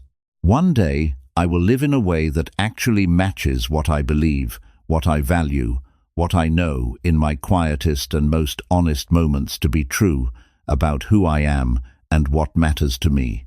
One day I will stop moving through my own life like a visitor, polite, careful, never quite at home, and actually inhabit it, actually show up for it, actually be present in it with the full weight of my attention and the full honesty of my heart. One day, not today. One day. This is perhaps the most quietly devastating sentence in the human vocabulary, not because it is dramatic, because it is not. Because it sounds so reasonable, so practical, so grounded in the genuine complexity of lives that have real constraints and real demands and real reasons why now is not quite the right moment. It sounds like patience. It sounds like wisdom. It sounds like the mature recognition that good things take time and that some things must wait until the conditions are right. But underneath the reasonableness, underneath the patient, practical tone of one day, there is something else. Something that Buddhism names with unflinching precision and meets with both compassion and urgency. It is avoidance. It is the fear of full commitment to your own life. It is the terror, usually unacknowledged, usually disguised as practicality, of actually living in a way that is fully aligned with what you know to be true.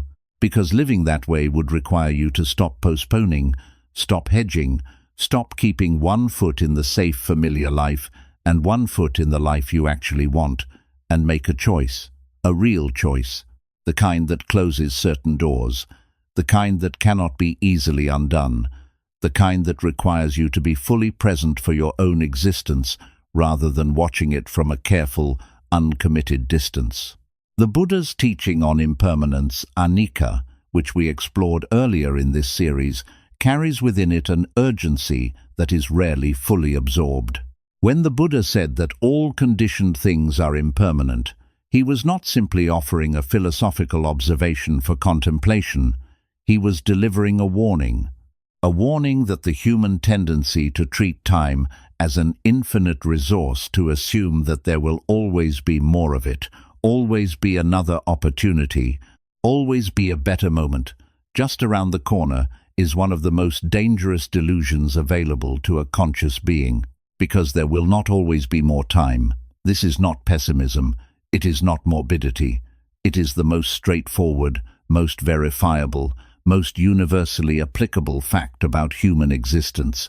Your life is happening right now, not in the future version you are building toward, not in the more prepared, more healed, more financially secure, more emotionally ready iteration of yourself that you have scheduled to begin living fully at some undetermined future date.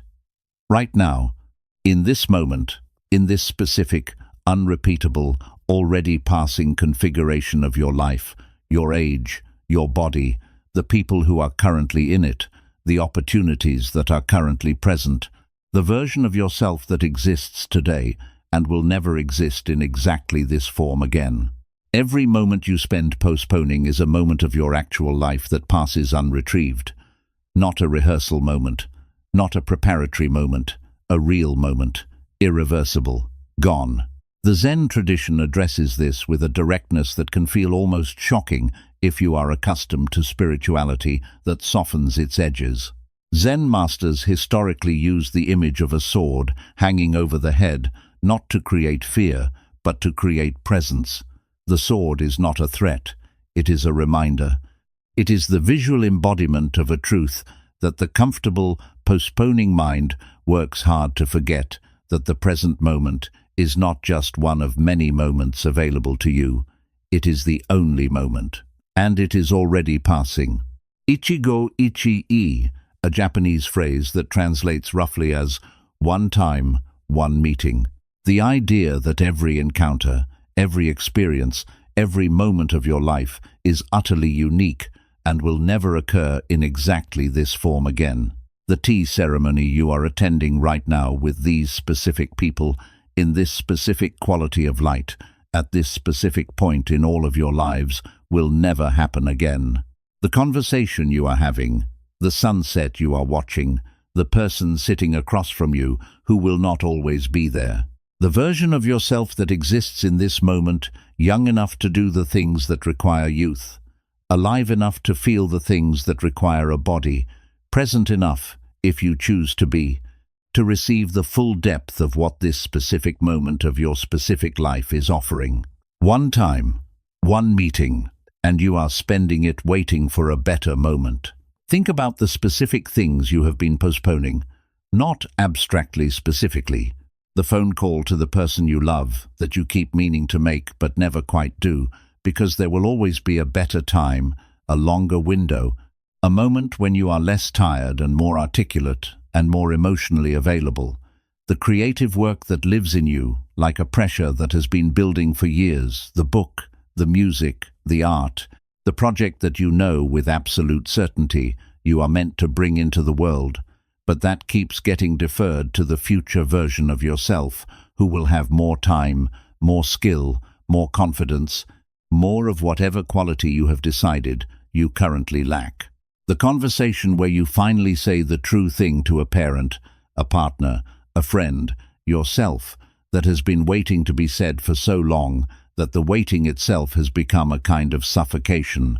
The relationship you have been treating as temporary while you wait for the real one to begin. The body you have been inhabiting at arm's length while you wait to feel comfortable in it. The morning you have been moving through on autopilot while you wait for the day when you will finally be awake enough to appreciate it. What is the cost of all this waiting? Not in some abstract future reckoning. Right now, today.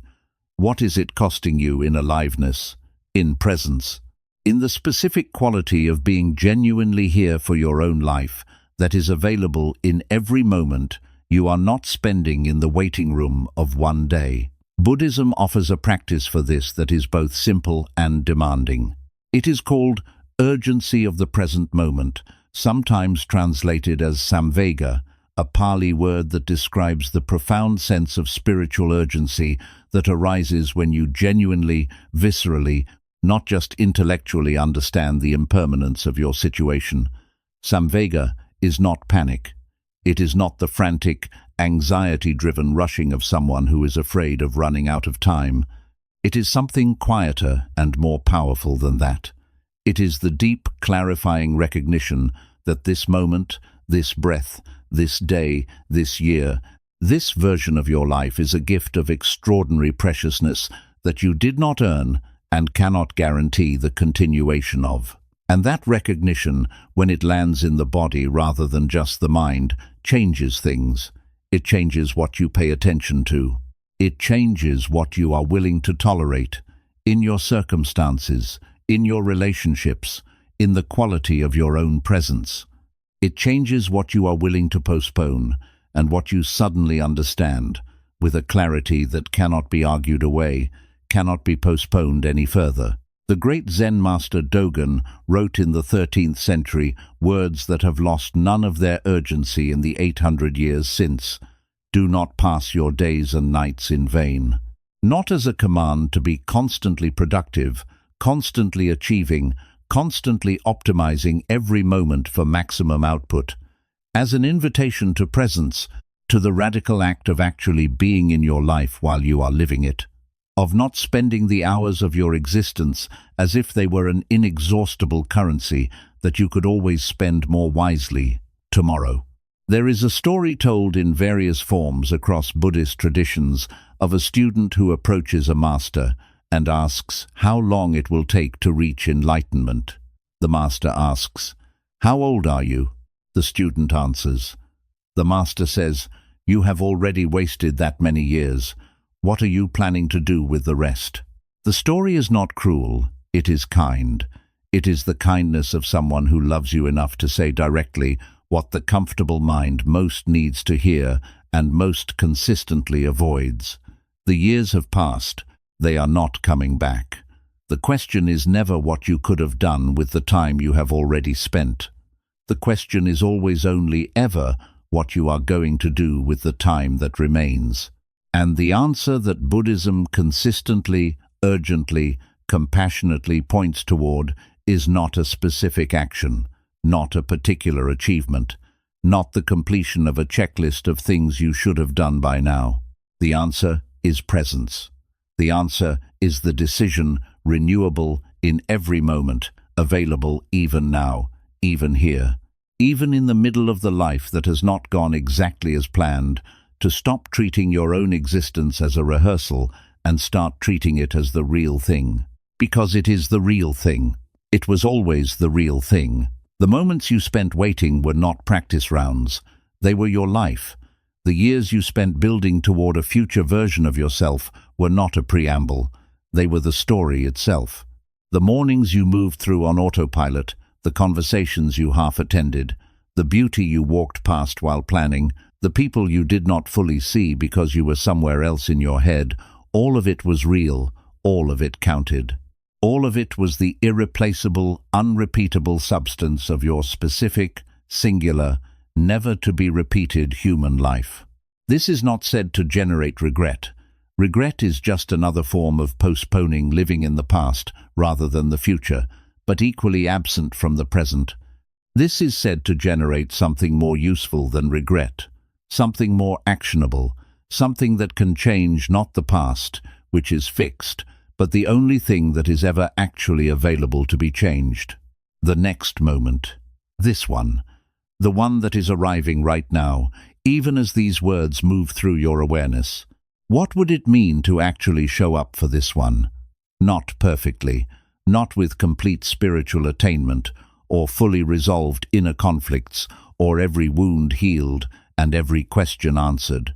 Just present. Just here. Just genuinely, honestly, fully occupying the moment that is actually happening, rather than the moment you are planning for, or mourning, or managing your way through. What would you say if you said the true thing today, instead of waiting until you were more ready? What would you begin if you began it with the skills and resources and courage you actually have right now, rather than the ones you are planning to have when the conditions are finally right? What would you let yourself feel if you stopped managing your emotional experience and simply allowed what was actually present to be present fully, honestly, without the buffer of postponement? The Tibetan Buddhist teacher Chogyam Trungpa spoke of what he called the genuine heart of sadness, not sadness as a negative emotion to be overcome, but a quality of tender openness to the preciousness and fragility of human life that becomes available when you stop armoring yourself against the reality of impermanence. When you let it in, when you allow yourself to actually feel how brief this is, how beautiful this is, how utterly unrepeatable, and therefore how utterly worth showing up for this specific moment of your specific life actually is. That quality of tender sadness, when it lands fully, is not depressing, it is activating. It is the emotional equivalent of waking up, of the moment when the sleepwalker suddenly becomes aware that they have been moving through their life without fully inhabiting it, and something in them rises, quietly but powerfully, to meet the life that has been waiting for them to arrive. Your life has been waiting for you to arrive. Not the life you were planning, not the life you were building toward, not the life that begins after the healing or the achievement or the transformation or the arrival of the version of yourself you have been working to become. This life, the one happening right now, with its imperfections and its unresolved questions and its mix of beauty and difficulty, and the specific people who are in it today, some of whom will not always be there, some of whom you have been taking for granted in the comfortable assumption that there will always be more time. There will not always be more time. That is not a threat. It is an invitation to stop dividing your life into the part that is happening now, which you treat as preparation, and the part that will happen later, which you treat as the real thing. An invitation to collapse that division entirely, to recognize that the preparation was always already the real thing, that the journey was always already the destination, that the life you have been living while waiting to start living was always, in every moment, exactly and entirely your life. Stop postponing.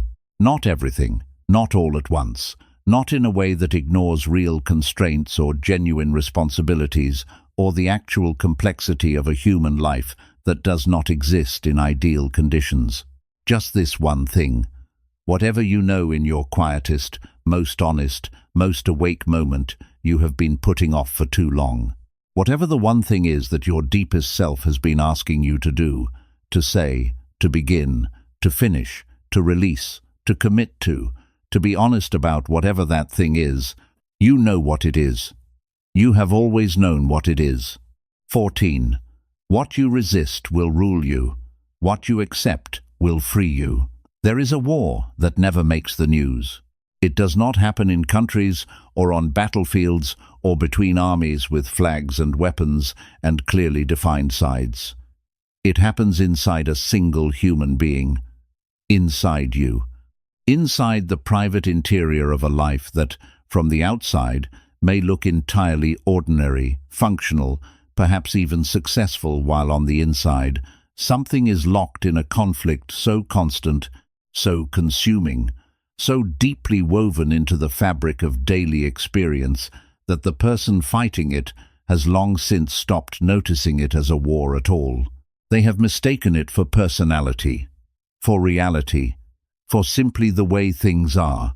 The war is this: the relentless, exhausting, ultimately unwinnable campaign against what is, against the emotion you did not choose to feel, against the circumstance you did not choose to be in, against the past that cannot be changed, against the person who will not behave the way you need them to behave, against the body that will not perform the way you demand it to perform, against the mind that will not quiet on command, against the grief that arrived without invitation and refuses to leave on schedule, against the anxiety that returns every morning like an unwanted guest who has somehow obtained a permanent key to your front door, against the fundamental, inescapable, absolutely non-negotiable fact that life, your life, everyone's life, contains things that are painful, things that are uncertain, things that are out of your control, and things that are not the way you wish they were. Against all of this and so much more, the resistant mind wages its war every single day, using every weapon available to it: denial, suppression, distraction, intellectualization, control, anger, numbness, the performance of fineness, the construction of elaborate stories about why things should be different, the relentless expenditure of mental and emotional energy on the project of not accepting what is already, undeniably, irrevocably true. And the result of all this warfare? Not peace, not control, not the successful prevention of the unwanted, simply more suffering.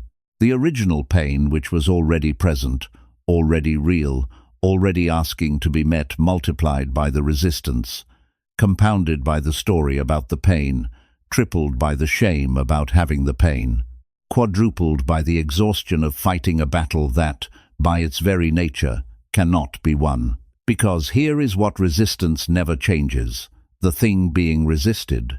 The emotion does not disappear because you refuse to feel it. It goes underground, where it continues to operate, shaping your decisions, driving your reactions, leaking out in ways you did not choose and cannot fully control, with far more power than it would have had if you had simply allowed yourself to feel it in the first place. The circumstance does not improve because you rage against it. The past does not change because you refuse to accept it. The person does not transform because you need them to be different. The body does not heal faster because you hate it for being sick. The grief does not resolve because you are impatient with its timeline. What resistance does, what it reliably, consistently, without exception, does is add a second layer of suffering on top of the first. The pain of the original experience, plus the pain of fighting the original experience. And that second layer, the layer made entirely of your own resistance, is frequently more debilitating than the first. Buddhism identified this with extraordinary precision in what is sometimes called the second arrow teaching. The Buddha described human suffering using the image of being struck by an arrow. The first arrow is the painful event itself, the loss, the illness, the disappointment, the failure, the thing that hurt. This arrow is real. The pain it causes is real. It would be both dishonest and cruel to minimize it. But then comes the second arrow, the one you fire at yourself, the story about why this should not have happened, the judgment about why you are weak for feeling this, the fear that this pain means something permanent and terrible about your life or your worth, the resistance to the feeling, the demand that it stop, that it be different, that it resolve on a timeline that suits your preferences rather than the organic timeline of genuine healing, the comparing of your pain to other people's pain and finding yours either too large to justify or too small to acknowledge. The relentless, self-directed commentary that transforms a painful experience into an identity, a wound into a sentence, a difficulty into evidence of fundamental brokenness. That second arrow is optional. It was always optional, and it almost always hurts more than the first. The teaching of acceptance, upekkha in Pali, often translated as equanimity, is among the most misunderstood concepts in all of Buddhist philosophy. When people hear acceptance, they often hear something that sounds like resignation, like giving up, like the passive, defeated posture of someone who has decided that nothing can be changed and everything must simply be endured. They hear acceptance, and they think of a person who has stopped caring, who has gone cold, who has removed themselves from genuine engagement with life in order to avoid being hurt by it. This is not acceptance. This is numbness. This is a different kind of resistance, the resistance of withdrawal, of emotional shutdown, of protecting yourself from pain by protecting yourself from feeling anything at all. Buddhism is not pointing at this. Buddhism is pointing at something far more demanding, far more alive, far more genuinely courageous than comfortable numbness. Real acceptance, the kind that transforms rather than deadens, is not passive. It is fiercely, actively, completely present. It is the decision to meet reality exactly as it is, without the filter of how it should be, without the noise of resistance, without the exhausting overhead of a mind that is constantly arguing with what is already true. It is what the Japanese Zen tradition calls hai, yes, a wholehearted, open-armed, fully embodied yes to the present moment in all its complexity, all its difficulty, all its beauty and pain, and everything in between. This yes does not mean you approve of everything. It does not mean you will not work to change what can be changed. It does not mean suffering is desirable, or that injustice should be accepted, or that genuine grief should be suppressed in favor of performed serenity. It means something more precise than any of that. It means that before you can effectively respond to anything, before you can change what needs to be changed, grieve what needs to be grieved, act where action is required, you must first fully, honestly, without resistance, Acknowledge what is actually true right now. You must start from reality, not from the reality you wish existed, not from the reality you are working to create, from the reality that is here, right now, in this moment, exactly as it is. And that starting from reality, that willingness to look at what is actually true, without immediately launching into resistance or story, or the desperate project of making it different, is the beginning of everything. It is the ground on which every genuine response, every authentic action, every real healing must be built. Because actions taken from resistance are always, at least partially, distorted by the resistance. They are aimed not at what is actually needed, but at what the resistant mind is desperate to avoid. They are driven not by clear seeing, but by the panicked urgency of someone trying to outrun something that is already inside them. Actions taken from acceptance are different. They arise from a stillness, from a clarity that is only available when you are no longer fighting with what is. From the specific quality of vision that becomes possible when the noise of resistance quiets, and you can actually see directly, without distortion, without the filter of how things should be, what is actually here, what is actually needed, what is actually possible. The Stoic philosophers, whose wisdom runs parallel to Buddhist teaching in more ways than most people realize, called this amor fati, love of fate, not the resigned acceptance of whatever happens. The wholehearted embrace of what is, including the difficult and painful, as the specific material of your specific life. The raw material from which everything meaningful you will ever build must necessarily be constructed.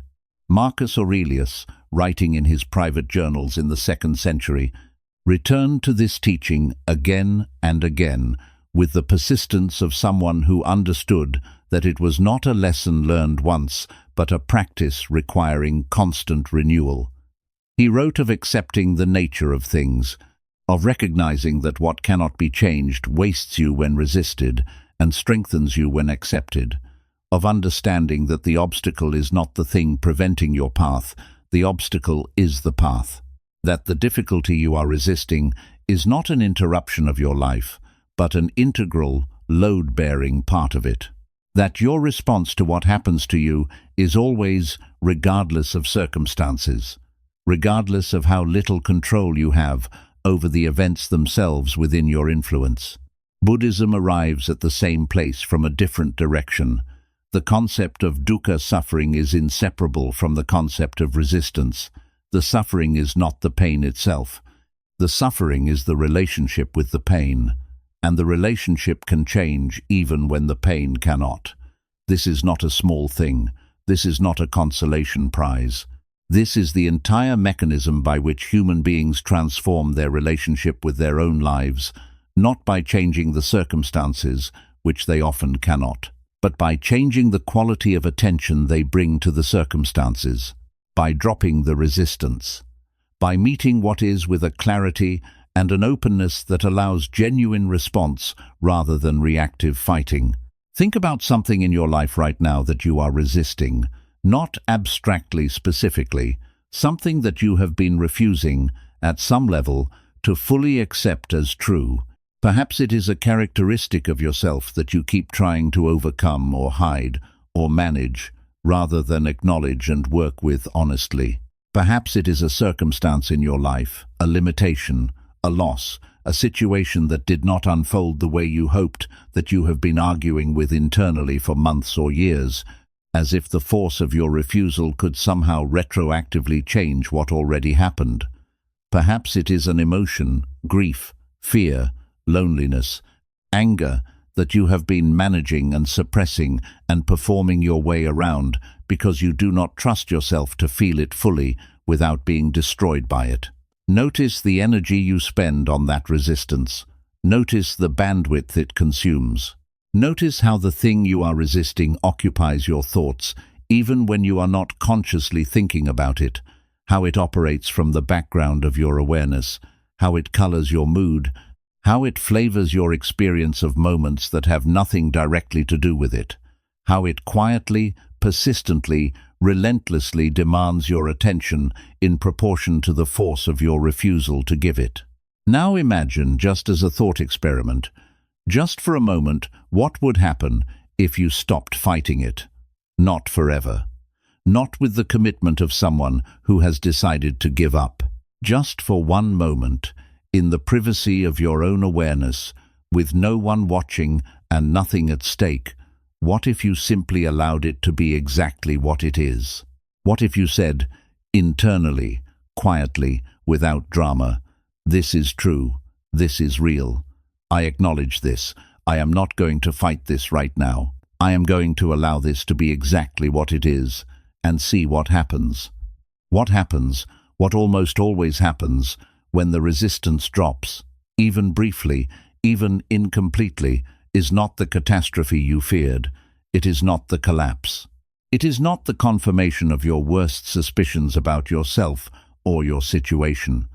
What happens is frequently something closer to the opposite of all that.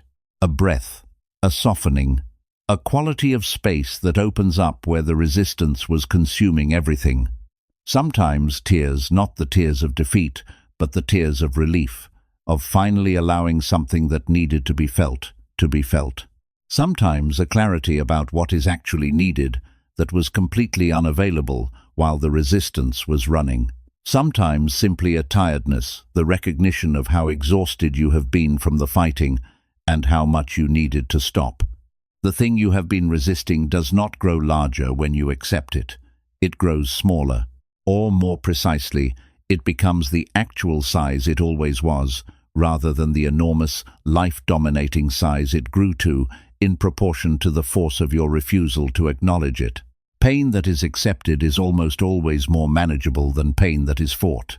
Emotion that is allowed is almost always shorter-lived than emotion that is suppressed. Truth that is acknowledged, however uncomfortable, is almost always less destabilizing than truth that is denied, and therefore operating in the darkness of the unexamined.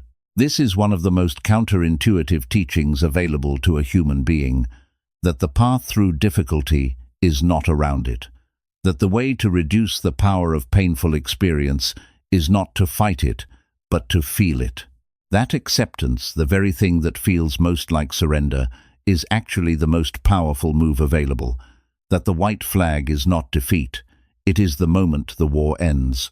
And the war was always, from the beginning, entirely inside you. The Serenity Prayer, known most widely in its contemporary form, but carrying wisdom that runs far deeper than any single tradition, asks for three things: the serenity to accept what cannot be changed, the courage to change what can be changed, and the wisdom to know the difference. This tripartite wisdom is the entire practice of acceptance distilled to its essence, not passive resignation to everything, not aggressive intervention in everything, the discernment cultivated through honest, clear-eyed, resistance-free attention to know which is which, and the willingness to bring the right quality of response to each. Because acceptance does not mean inaction, it means right action, action arising from clear seeing rather than desperate avoidance. When you accept your circumstances fully, you can assess them accurately. When you accept your emotions fully, you can work with them rather than being worked by them. When you accept your limitations honestly, you can build strategies that account for reality rather than strategies built on denial that collapse the moment they encounter the truth. Acceptance is not the end of your agency. It is the beginning of your actual agency, the agency that operates from what is real rather than from what you wish were real. The agency that has access to the full picture rather than only the parts that do not trigger resistance. The agency that can respond to life as it actually is, with all the intelligence and creativity and genuine care that you are capable of, none of which are available when the majority of your bandwidth is consumed by the war against what is. There is a story from the Zen tradition about a monk who goes to his master in great distress. He says, "Master, I am suffering terribly from my anger. I have tried everything to eliminate it, and nothing works. Please help me." The master says, "Bring me your anger, and I will eliminate it for you." The monk looks around inside himself and says, "I cannot find it right now." The master says, "Then I have already eliminated it. And I suggest you notice what happened. You were not suffering from anger. You were suffering from your relationship with anger. The anger itself comes and goes like weather. Your insistence that it should not exist, that is what remained. What you resist does not disappear. It persists and gains the specific additional power that comes from being fought, from being driven underground, from being fed the energy of your refusal. What you accept does not overwhelm you. It passes through with the natural speed of things that are allowed to move, that are not snagged on resistance, that do not have to fight their way through the additional obstacle of your determined refusal to acknowledge them. This is the alchemy of acceptance, the transformation that is not manufactured but revealed, the peace that is not achieved through effort but uncovered through the release of effort. The freedom that does not come from winning the war, but from understanding finally, completely, with the body as well as the mind, that the war was always optional, that you were always the one keeping it going, that the moment you lay down the weapon of resistance, the battle simply ceases to exist. What are you resisting right now? Feel it, name it, not to a therapist, not to another person, not even in words, if words do not come. Just acknowledge it in the privacy of your own awareness. The specific thing, the emotion, the circumstance, the truth about yourself or your life that you have been arguing with, avoiding, managing, suppressing, fighting, fleeing from. The thing that comes to mind immediately when you ask the question honestly, the one you feel a slight contraction around even now, even in the reading of these words. That thing is not your enemy. That thing is not evidence of your failure or your weakness or your distance from the peace you are seeking. That thing is a teacher, possibly your most important one, patiently offering you, in every moment of your resistance to it, the exact invitation that this entire lesson has been circling toward. Stop fighting, not forever, just now, just in this moment. Allow what is to be what it is, fully, honestly, without the story, without the judgment, without the demand that it be different. And in the space that opens when the fighting stops, notice what is there. Notice the quality of awareness that becomes available when it is no longer entirely consumed by resistance. Notice the clarity. Notice the breath. Notice the way the thing you were fighting, met without resistance, is somehow impossibly, counterintuitively, and yet completely reliably smaller than the war you were waging against it. Notice the peace, not the peace of someone who has resolved everything and arrived somewhere perfect. The peace of someone who has stopped adding unnecessary suffering to the suffering that was already there. The peace of someone who has made the single most important shift available to a human being from fighting with reality to meeting it, from resisting what is to accepting what is.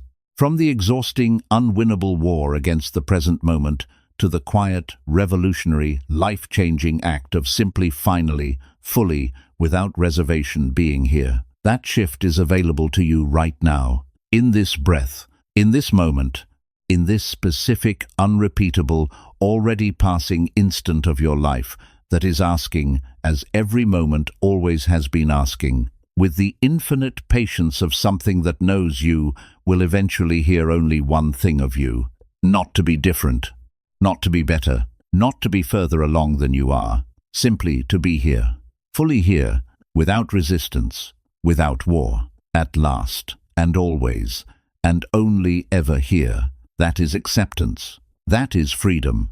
And it was always in every moment you spent fighting, in every year of resistance, underneath all of it, waiting with perfect patience for exactly this moment available. It is available now. Breathe, allow, arrive. 15. The greatest thing you will ever master is the art of beginning again. There is something that every human being who has ever tried to change, who has ever committed to a practice, pursued a transformation, walked a spiritual path, attempted to become someone closer to who they know they are capable of being, has experienced. Something so universal, so inevitable, so woven into the fabric of genuine growth that its absence would not be a sign of exceptional discipline, but of something not truly being attempted at all. It is the fall. The moment when the commitment breaks, when the practice slips, when the resolution dissolves in the heat of a difficult day or a weak moment, or the accumulated fatigue of a life that keeps presenting reasons to postpone, to compromise, to return to the familiar comfort of the patterns you were trying to leave behind. The moment when you look at yourself honestly and realize again, perhaps for the 100th time, perhaps for the 1,000th, that you did not hold the line, that you fell back, that the version of yourself you were building toward receded a little further, while the version you were trying to move away from reasserted itself with the quiet confidence of something that has been here a very long time and is in no particular hurry. The fall is not the problem.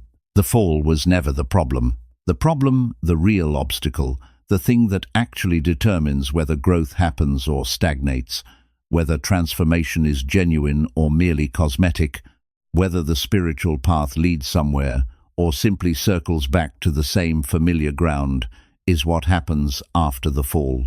The story that gets told about the fall, the relationship that develops between the person and their own imperfection, the quality of the return, whether it happens at all, how long it takes, what tone it carries, what it costs the person who makes it.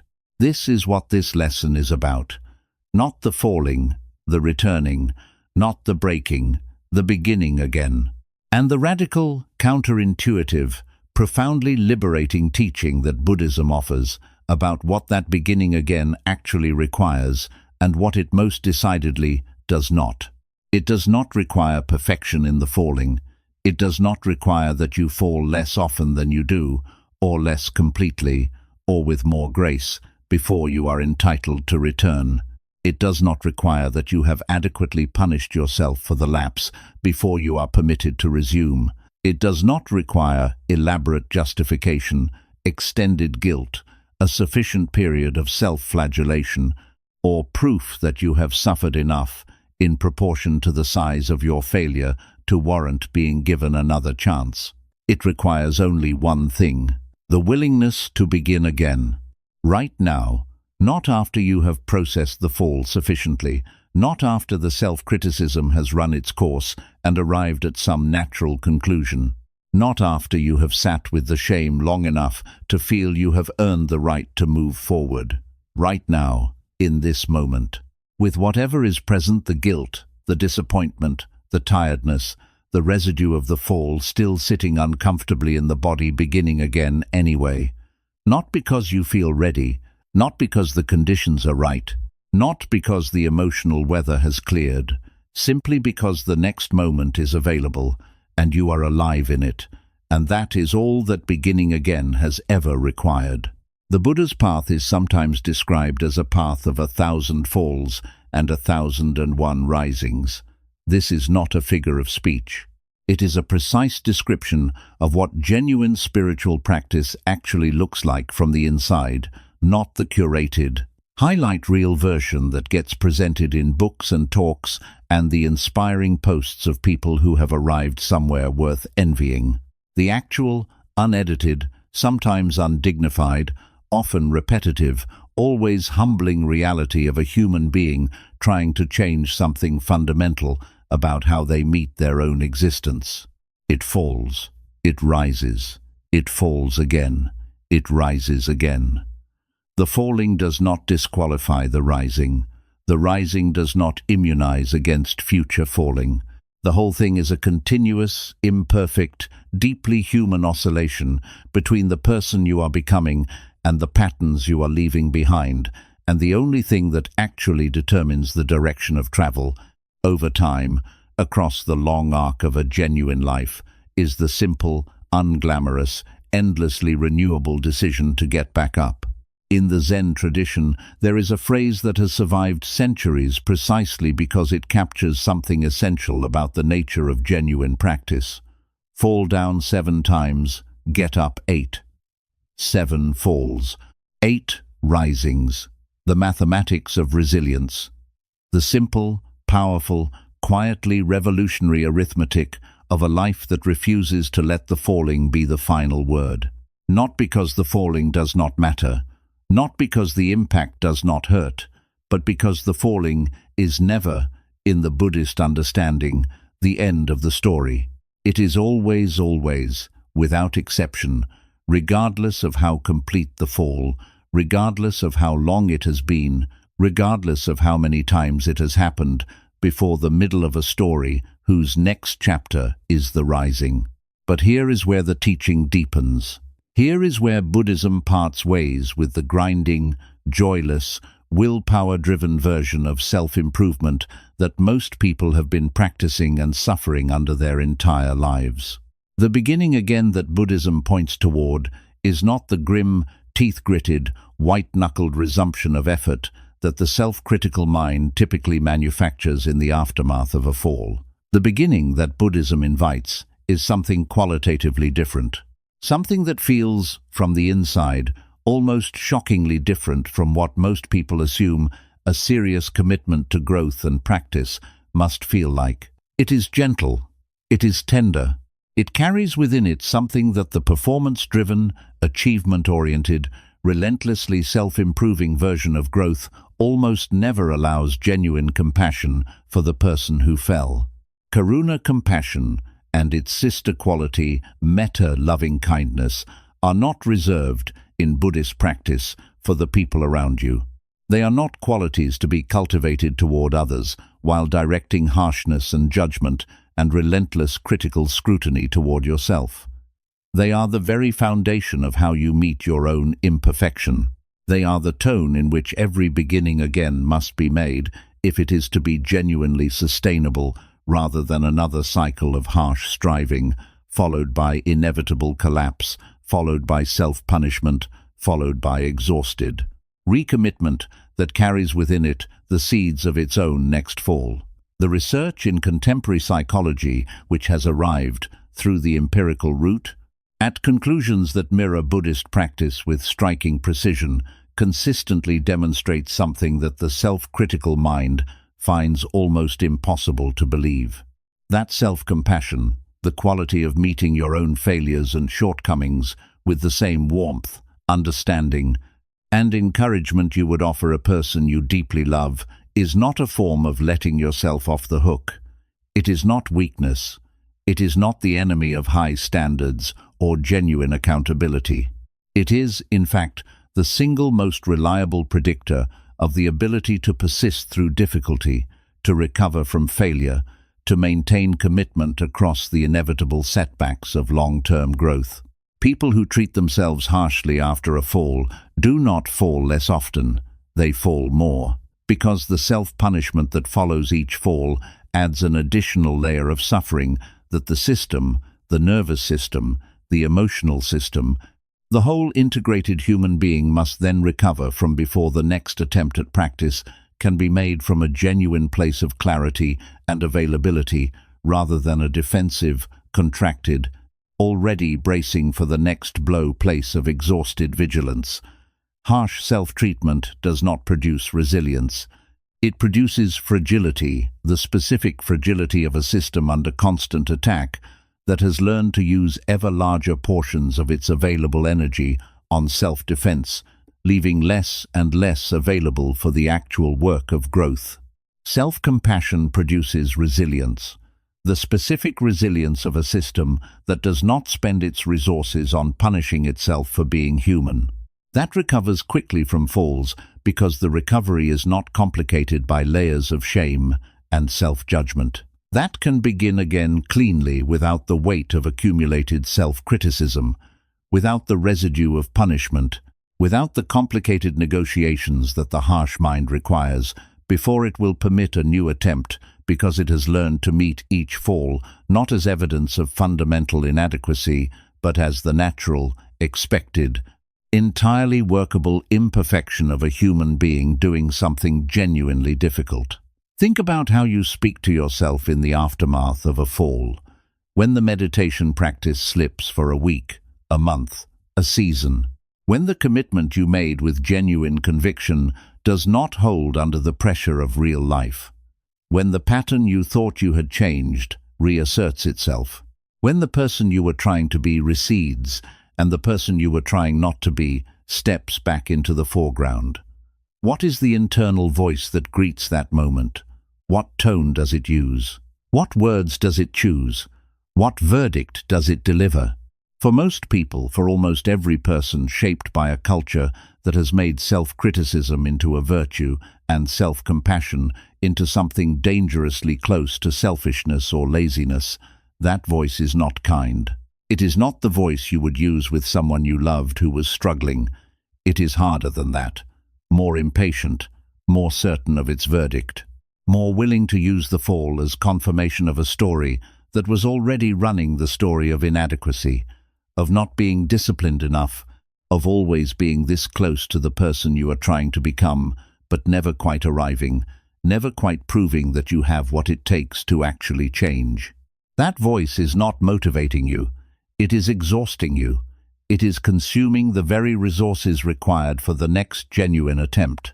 It is making the beginning again harder, with every harsh word, every impatient judgment, every comparison to an idealized version of yourself that never falls and therefore never has to rise. It is lying to you. And the lie is this, that you must earn the right to begin again through sufficient suffering, that the next attempt must be preceded by adequate punishment. That compassion for yourself in the moment of failure is a reward you have not yet earned, rather than the very ground on which every genuine recovery must be built.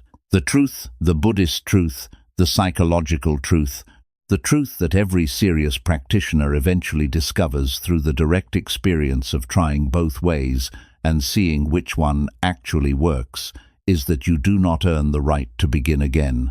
You simply begin now, with whatever is present, with the fall still echoing, with the self-criticism still running in the background, with the imperfection fully visible and fully acknowledged, and fully not a reason to wait a moment longer before taking the next breath in the direction of the person you are genuinely trying to become. This is what the masters of every contemplative tradition understood. Not that they did not fall, they fell. Not that they were immune to discouragement, they were discouraged. Not that the path was always clear and the effort always steady and the practice always deepening in a smooth, unbroken arc of consistent progress. The path was rocky, the effort was uneven. The practice had seasons of depth and seasons of shallowness, of clarity and confusion, of genuine momentum and genuine stuckness.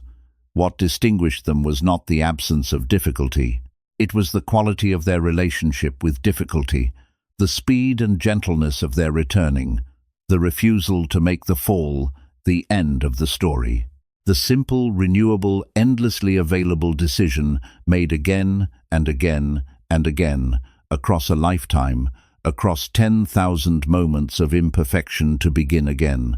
The Japanese concept of Kaizen, continuous improvement through small, consistent, incremental steps, carries within it a wisdom that the grand gesture approach to transformation almost always misses. Most people, when they decide to change something, reach for the dramatic overhaul, the complete restart, the total reinvention that will finally, decisively, once and for all, resolve the pattern that has been causing them suffering. And the dramatic overhaul sometimes begins brilliantly with the energy and clarity of a genuine new beginning, the intoxication of a commitment that feels, in its first days, absolutely solid and absolutely different from all the previous commitments that eventually dissolved. But the dramatic overhaul almost never holds, because it was built on the energy of a peak moment, a moment of unusual clarity or pain or inspiration that temporarily overrode the accumulated weight of established patterns. And peak moments, by definition, are temporary. When the peak passes, when the energy of the grand gesture dissipates and ordinary life reasserts its gravitational pull, the commitment that was built on that energy begins to wobble. And when it falls, as it almost inevitably does, it falls from a height, with considerable noise. And the distance between where the fall lands and where it began is so great that the prospect of climbing back up can feel, in the exhausted aftermath, genuinely impossible. Kaizen works differently. Small steps, consistent direction. The willingness to count a tiny improvement as a real improvement rather than dismissing it as insufficient. The understanding that a practice resumed imperfectly, incompletely, irregularly, with less discipline and more wobble than the ideal version, is infinitely more valuable than a perfect practice that exists only in the imagination of someone who is waiting until they are ready to do it right.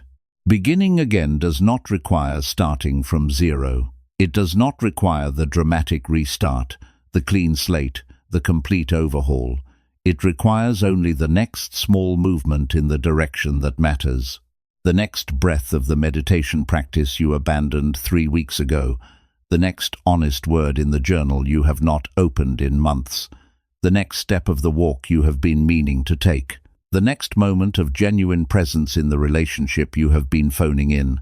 The next small, real, imperfect, immediately available action in the direction of the life you are genuinely trying to build. That next small action taken not because the conditions are ideal, not because you feel ready, not because the self-criticism has quieted and the shame has resolved and the fall has been sufficiently processed, but simply because the next moment is here and you are alive in it and you have decided that this is enough.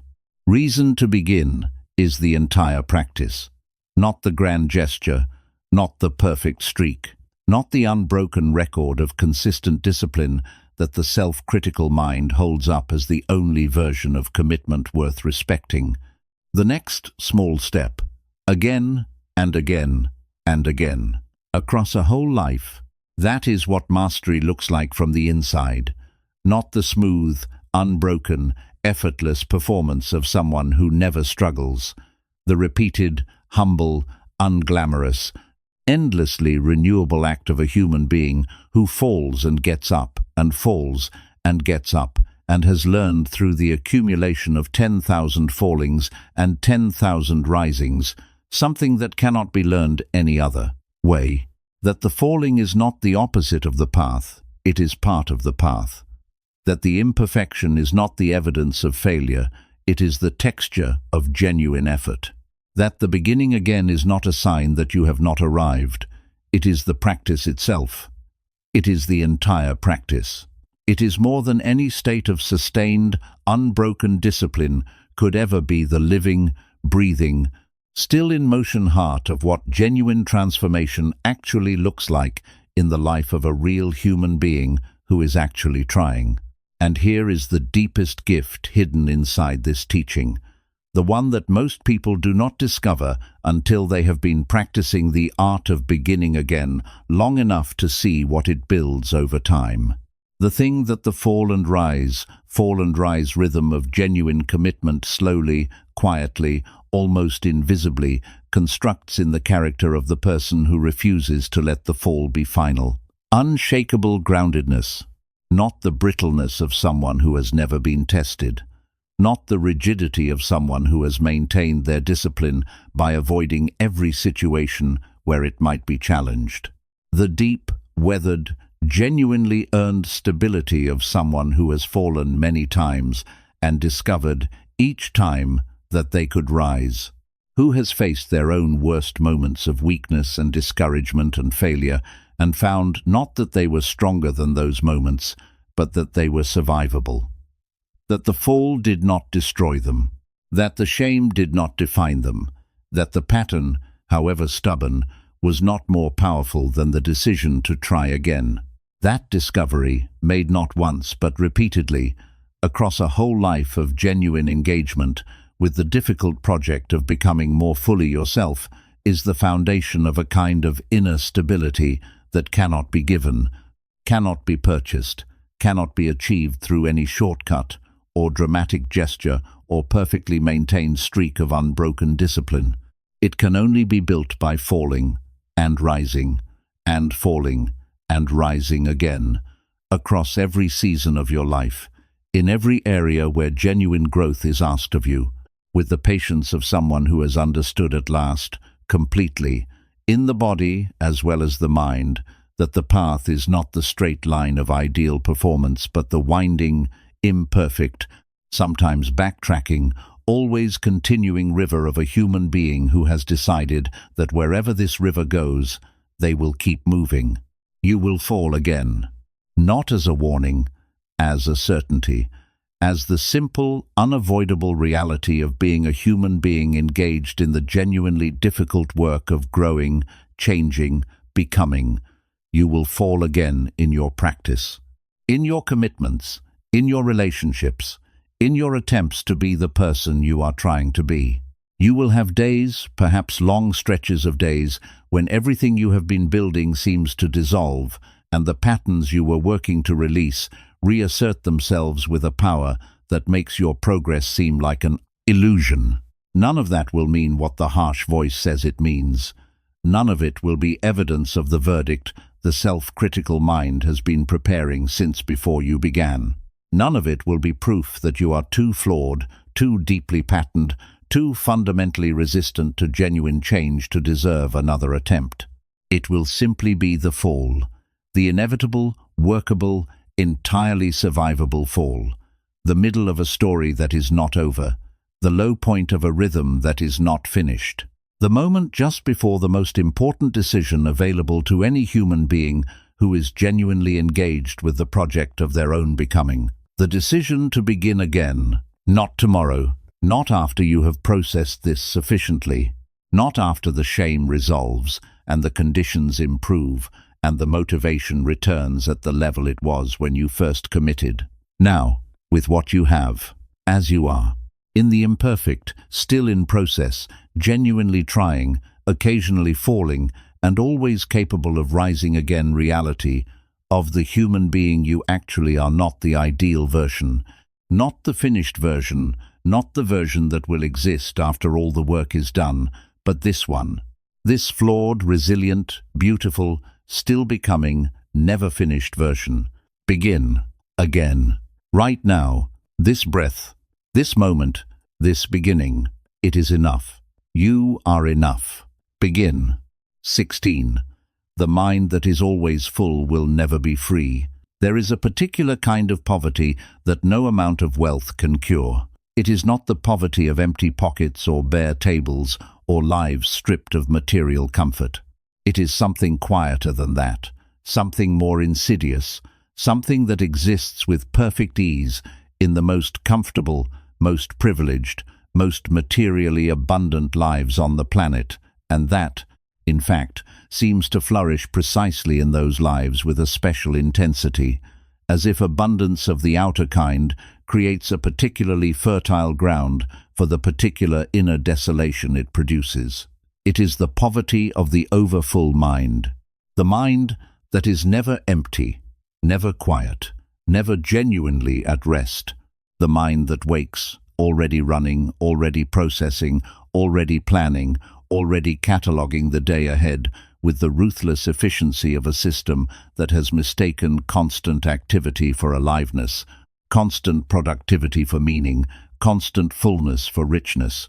The mind that fills every available silence with input, that reaches for the phone before the eyes are fully open, that cannot sit in a waiting room without scrolling, cannot eat a meal without a screen, cannot walk from one room to another without the earbuds already in and the content already streaming, cannot tolerate even 30 seconds of unstimulated, unoccupied, genuinely empty awareness without experiencing something that registers in the nervous system with the specific quality of threat.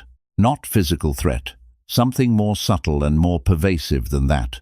The threat of having to be present with what is actually here. The threat of meeting, in the silence, the self that the noise has been so effectively drowning out. The thoughts that have been waiting, with the patience of things that know they will eventually be heard, for the moment when there is nowhere left to hide. The feelings that have been circling the perimeter of awareness, kept at bay by the relentless flood of stimulation, growing neither larger nor smaller, simply waiting. The questions that do not have comfortable answers and therefore have been effectively silenced by ensuring that the conditions for their arising stillness, silence, genuine spaciousness are never permitted to exist. The overfull mind is not a mind that is richly engaged with life. It is a mind that is running from it. And the tragedy, the specific, quietly devastating tragedy, is that it cannot see this. Because from the inside, constant mental activity feels like engagement. Constant consumption feels like learning. Constant connectivity feels like connection. Constant stimulation feels like aliveness. The overfull mind has been so thoroughly convinced that fullness is the goal, that the measure of a well-lived moment is how much it contained, that the very emptiness it needs most desperately has been rebranded as something to be corrected rather than something to be sought. Buddhism has understood this for 2,500 years. The entire architecture of Buddhist practice, the meditation, the silence, the retreat, the deliberate cultivation of spaciousness in the mind, is built on a single foundational insight that the modern world has not just forgotten but actively inverted. The insight is this: the mind's natural state is not fullness. It is not the churning, packed, always processing density of the overstimulated contemporary consciousness. The mind's natural state, the state that exists beneath the noise, that is available when the noise quiets, that is in fact the very ground on which all other mental activity arises, is spacious, open, clear, luminous, in a way that the word luminous barely captures and the experience of it never forgets. The Tibetan Buddhist tradition calls this Rigpa pure awareness. The nature of mind itself, prior to all content, prior to all thought, prior to all the accumulated conditioning and habitual patterns and relentless self-narrative that ordinary consciousness consists of. Not a state to be achieved, but a nature to be recognized. Not something added to the mind through practice, but something revealed when the layers of mental noise that have been obscuring it are temporarily, gently, patiently allowed to settle. And the door to that recognition, the single most reliable doorway that every contemplative tradition across every culture and every century has independently discovered and pointed toward, is emptiness, space, the deliberate, courageous, countercultural act of creating gaps in the fullness, of choosing against every conditioning of a culture addicted to stimulation, to be present with nothing, with the bare fact of awareness itself, with the simple, extraordinary, endlessly available miracle of being conscious and alive and here, without anything added, without anything required, without the constant stream of content that the addicted mind insists is necessary for the moment to be worth inhabiting. The Zen tradition speaks of mu, a word that translates imperfectly as emptiness or nothingness, but points at something that language consistently fails to fully capture. The famous koan, "What is the sound of one hand clapping?" is not a riddle with an answer. It is a device for cracking open the ordinary, concept-dependent mind and forcing it into direct contact with the spaciousness that exists beneath its concepts. The koan cannot be solved intellectually. It can only be lived into, sat with, allowed to do what it does when the thinking mind exhausts itself, trying to solve what cannot be solved by thinking, and collapses, finally, into the openness it was always trying to think its way around. That openness, that spaciousness, is not nothing. This is the crucial misunderstanding that the word emptiness almost always generates in a mind shaped by Western culture, where emptiness means lack, means deficiency, means something that needs to be filled. Buddhist emptiness, sunyata, is not lack. It is potential. It is the ground of everything. It is the space in which all experience arises, the silence without which no music is possible, the gap without which no meaning can be transmitted, the openness without which no genuine seeing can occur. Far from being nothing, sunyata is in the Buddhist understanding the most fundamental quality of reality. The nature of all things, including the nature of your own mind, when seen clearly and without the distorting overlay of conceptual grasping. But you cannot experience this through reading about it. You cannot access it by understanding it intellectually. You can only approach it by doing the one thing that the overfull mind most consistently, most creatively, most desperately avoids.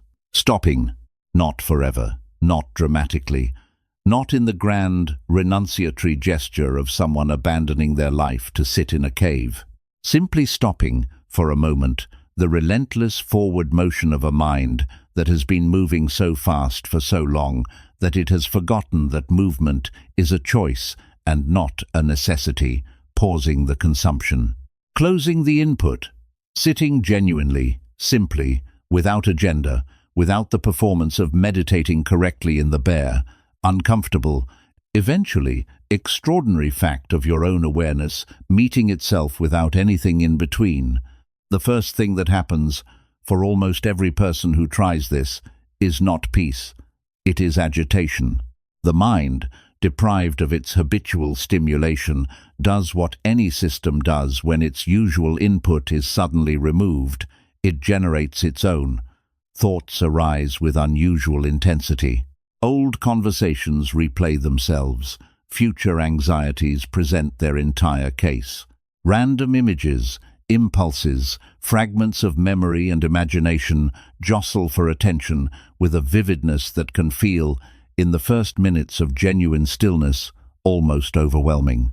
The mind performs, quite literally, what neuroscientists call the default mode network, the self-referential processing that runs automatically when the mind is not occupied with an external task, churning through memories and projections and the endless low-grade rumination that constitutes the background noise of most human mental life. This is not failure.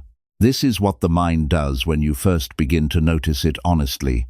The agitation is not evidence that you cannot meditate, that you are doing it wrong, that stillness is not available to you. It is simply what was always running in the background, what the noise was covering, what the constant stimulation was preventing you from seeing clearly. The meditation practice has not created the mental chaos. It has simply made it visible. And making it visible is not a problem. Making it visible is the first, necessary, genuinely significant step toward freedom from it. Because you cannot work with what you cannot see. You cannot release what you have not first acknowledged.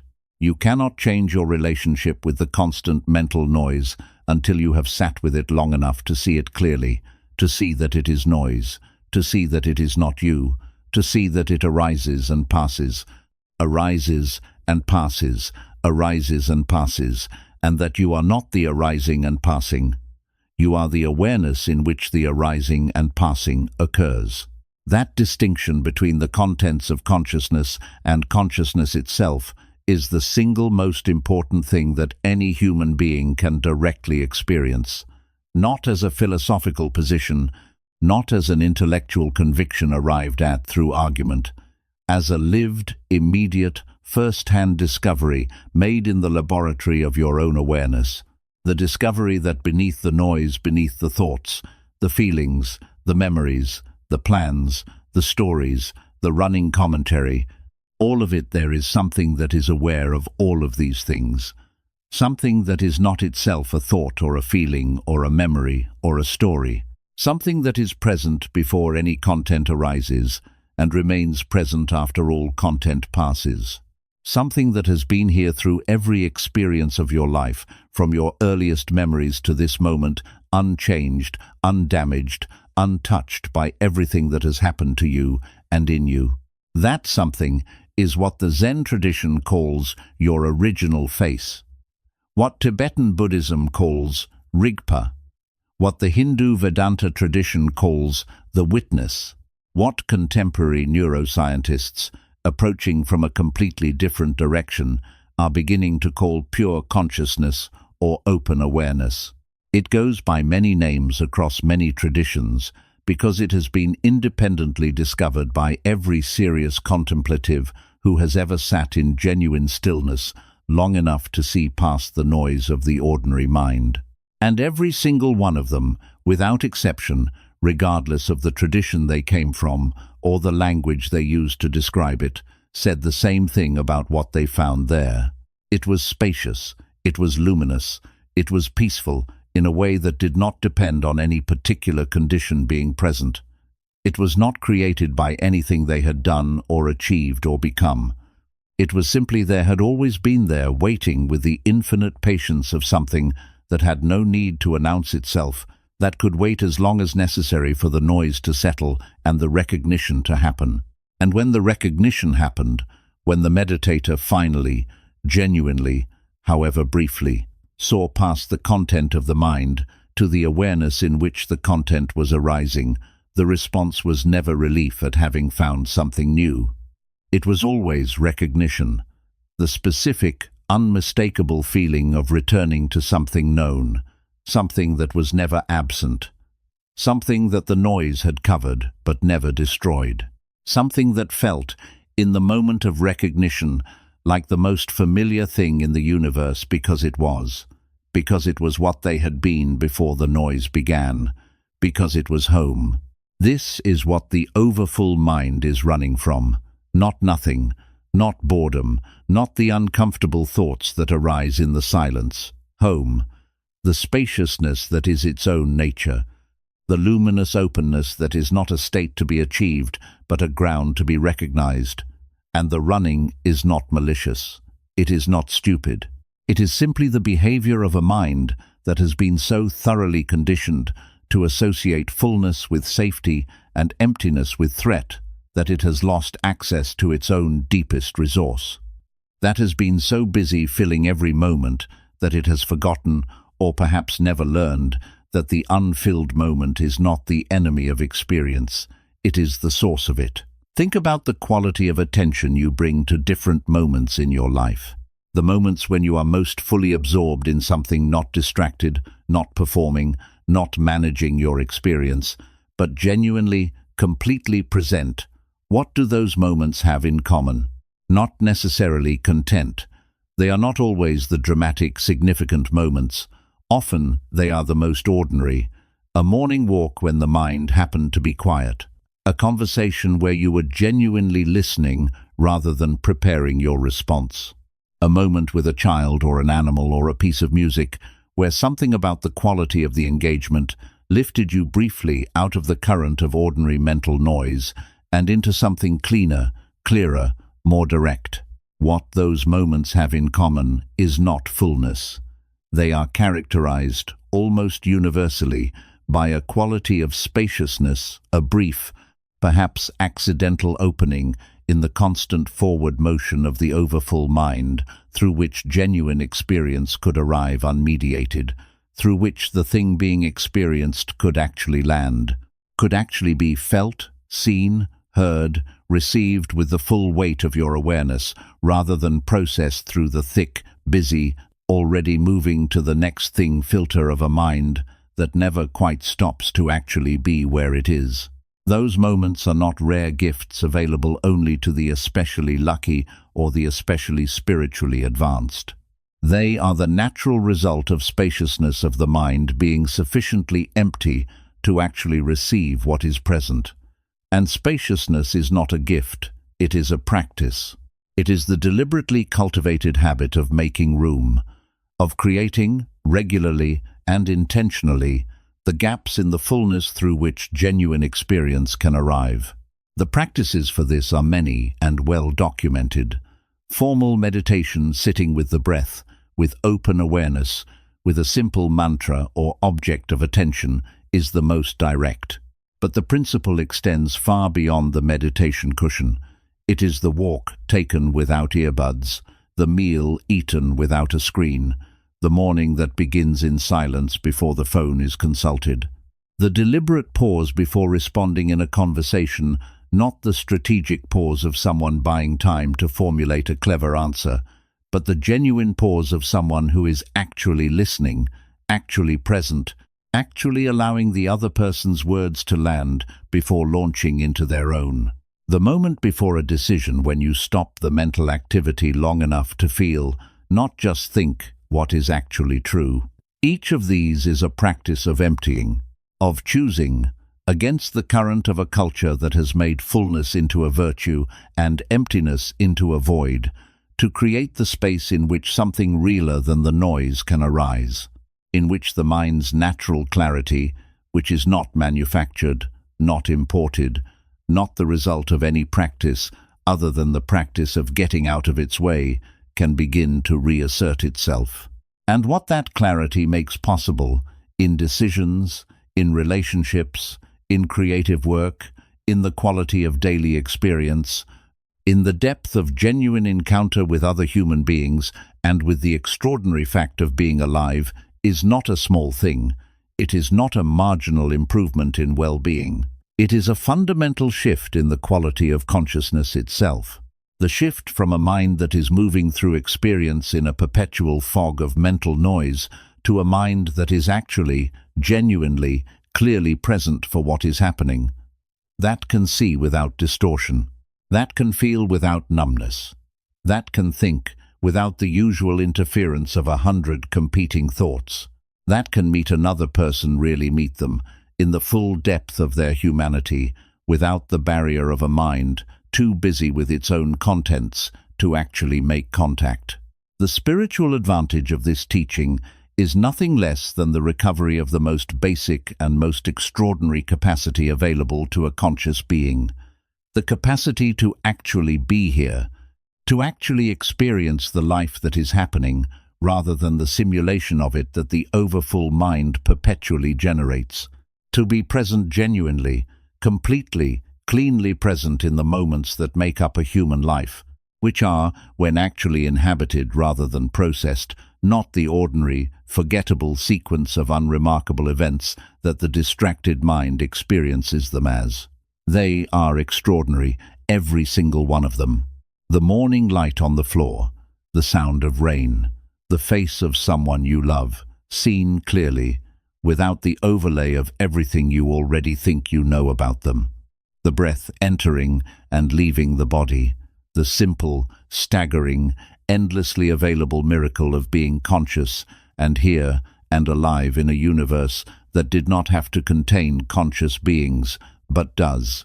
The overfull mind moves through all of this without seeing it, without landing in it, without allowing any of it to actually arrive, because there is no room, because every available space has been filled before the experience can enter, because the addiction to input has become so thorough, so automatic, so completely indistinguishable from normal functioning, that the very idea of emptying, of choosing to have less in the mind rather than more, feels not like relief, but like deprivation.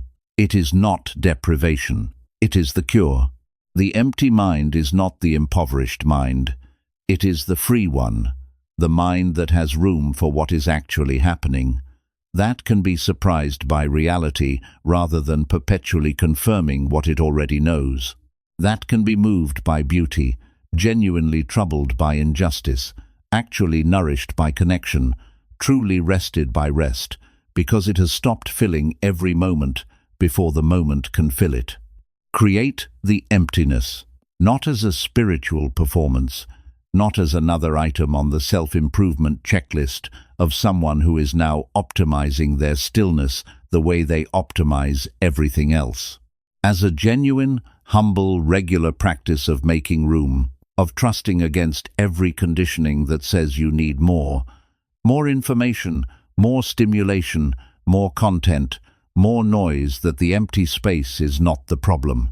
It is the answer. It is where the mind returns to itself, where the self beneath the noise becomes available, where the peace that was always present beneath the fullness is finally, quietly, without fanfare or drama, simply felt as what it is, not an achievement, not a reward, not a state imported from somewhere else, simply the natural luminosity of a mind that has finally, for this moment, stopped filling itself long enough to recognize what it has always been made of. Spaciousness, openness, clarity, home. Empty the mind. Not once, not dramatically, every day, in small ways, in the ordinary moments that are always available, in the gaps you choose to leave unfilled, in the silences you choose to inhabit rather than escape, in the simple, radical, endlessly renewable decision to need less from the moment than the addicted mind insists is necessary, and to discover, in that needing less, that what the moment actually contains when you stop flooding it with noise is not emptiness in the poverty sense. It is fullness in the only sense that ever actually nourished anyone, the fullness of genuine presence, the fullness of a mind that is finally, truly, completely here. That is freedom. That is what the overfull mind has been searching for in all its filling, and it was always waiting, patient, luminous, inexhaustible in exactly the place the filling was preventing it from being found. The silence, the space, the beautiful, necessary, life-giving emptiness of a mind that has learned at last, and with great relief, that it does not need to be full to be free. Empty yourself and discover what you are made of. 17. True freedom is not found in having more, it is found in needing less. There is a dream that has been sold to humanity for centuries. It is not advertised as a dream, it is presented as common sense, as the obvious, rational, universally agreed upon logic of a life well lived.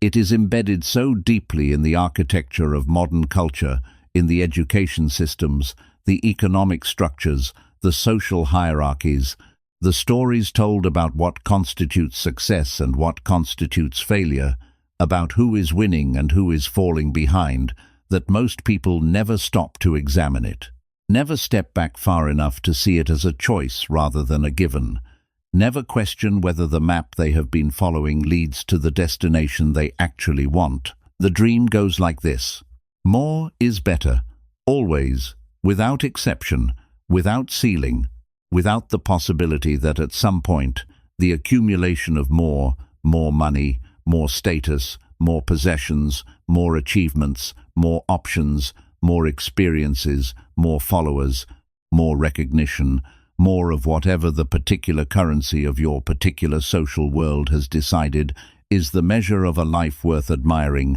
might begin to cost more than it gives, might begin to burden more than it liberates, might begin to produce, in direct and measurable proportion to its increase, not the freedom and security and deep satisfaction it promised, but something that feels, from the inside, increasingly like its opposite.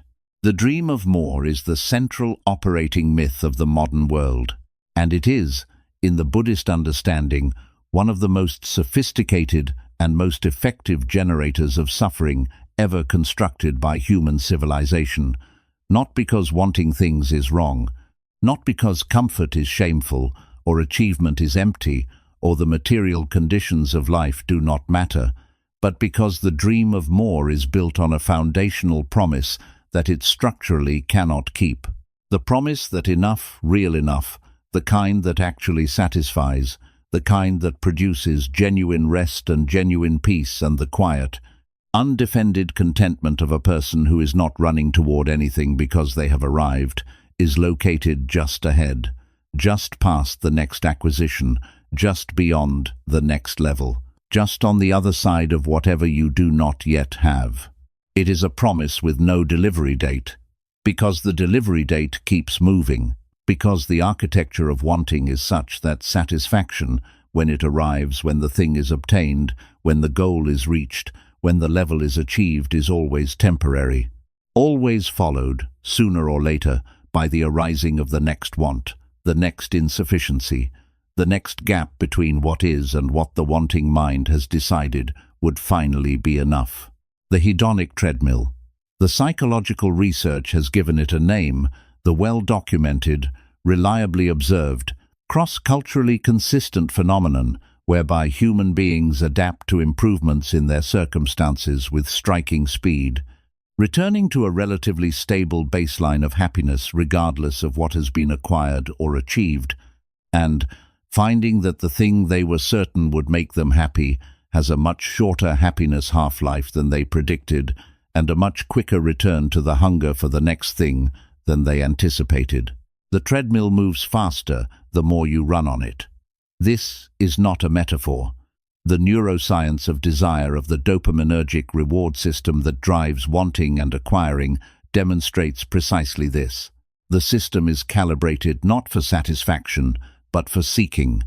It is designed, at the biological level, to generate motivation toward the next thing, not contentment with the current thing. Obtaining what you wanted does not satisfy the wanting system. It briefly quiets it and then reactivates it, pointed now at the next object, with a baseline that has shifted upward so that what previously seemed like enough no longer registers as sufficient. You cannot win this game, not because you are doing it wrong, but because the game is not designed to be won. It is designed to be played, indefinitely, at increasing speed, on a treadmill that never stops and never arrives anywhere. Buddhism saw this clearly from the very beginning. The second noble truth, samudaya, the origin of suffering, identifies tanha, craving or thirst, as the root cause of dukkha. Not craving for evil things or shameful things or things that are obviously destructive. Simply craving itself, the fundamental orientation of the unexamined mind toward wanting things to be different from how they are, wanting more of what is pleasant, wanting less of what is unpleasant, wanting the present moment to be other than it is. The relentless, automatic, insatiable movement of a mind that has never learned to rest in what is actually here, because it is always already reaching for what is not yet here. Tanha is often translated as craving or desire, but the Pali word carries a more visceral quality than either English translation fully captures. It is closer to thirst, the parched, driven, physically urgent quality of a need that cannot be satisfied by anything less than water in a desert, where water is always just over the next dune. The person dying of thirst in a desert is not wrong to want water. The water is real, the need is real. But if the mechanism of thirst is pointed at things that cannot provide water, at mirages, at salt, at the endless accumulation of sand, then the thirst deepens with every step taken in the wrong direction, and the person dies, not from lack of effort, not from insufficient wanting, but from wanting the wrong things with the full intensity of a genuine need. This is what the Buddha saw in the human condition. Not that wanting itself is evil, or that the things people want are worthless, but that the thirst, the deep, structural, beneath-the-surface orientation of human consciousness toward more, is pointed, in most people, at things that cannot satisfy it, and every effort to satisfy it with more things, more comfort, more status, more security, more pleasure, more of every external thing that the culture has declared to be the currency of a good life, is like drinking salt water in a desert. It temporarily addresses the feeling of thirst while deepening the actual dehydration that generates it. The teaching of needing less aparigraha in Sanskrit, often translated as non-grasping or non-possessiveness, is not an ascetic teaching in the harsh, body-denying sense that Western minds often associate with Eastern spirituality. It is not the teaching of deliberate deprivation or the celebration of poverty as a virtue, or the demand that you renounce every pleasure and comfort as evidence of insufficient spiritual seriousness. That version of the teaching, the extreme asceticism that the Buddha himself practiced and then rejected on the path to his enlightenment, was tried and found wanting. The middle way is not the way of extreme renunciation any more than it is the way of extreme indulgence. The teaching of needing less is something more subtle and more radical than either extreme. It is the cultivation of a specific quality of inner relationship with what you have, what you want, and what you believe about the connection between the two. It is the practice of santosha contentment, not the forced contentment of someone gritting their teeth and pretending to be satisfied, not the resigned contentment of someone who has given up on wanting better for themselves and the world. The genuine, earned, deeply alive contentment of someone who has looked honestly at the wanting mechanism and seen through it, who has discovered, through the direct experience of having wanted and obtained many things, and found the satisfaction consistently shorter and shallower than anticipated, that the next thing is not going to deliver what the wanting promises, and who has therefore, not out of defeat but out of genuine wisdom, begun to redirect their attention from the next thing to the present thing, from what is not yet here to what is actually, already, undeniably here. What is actually here when you stop running toward what is not here long enough to feel? It is almost always more than the running mind believes.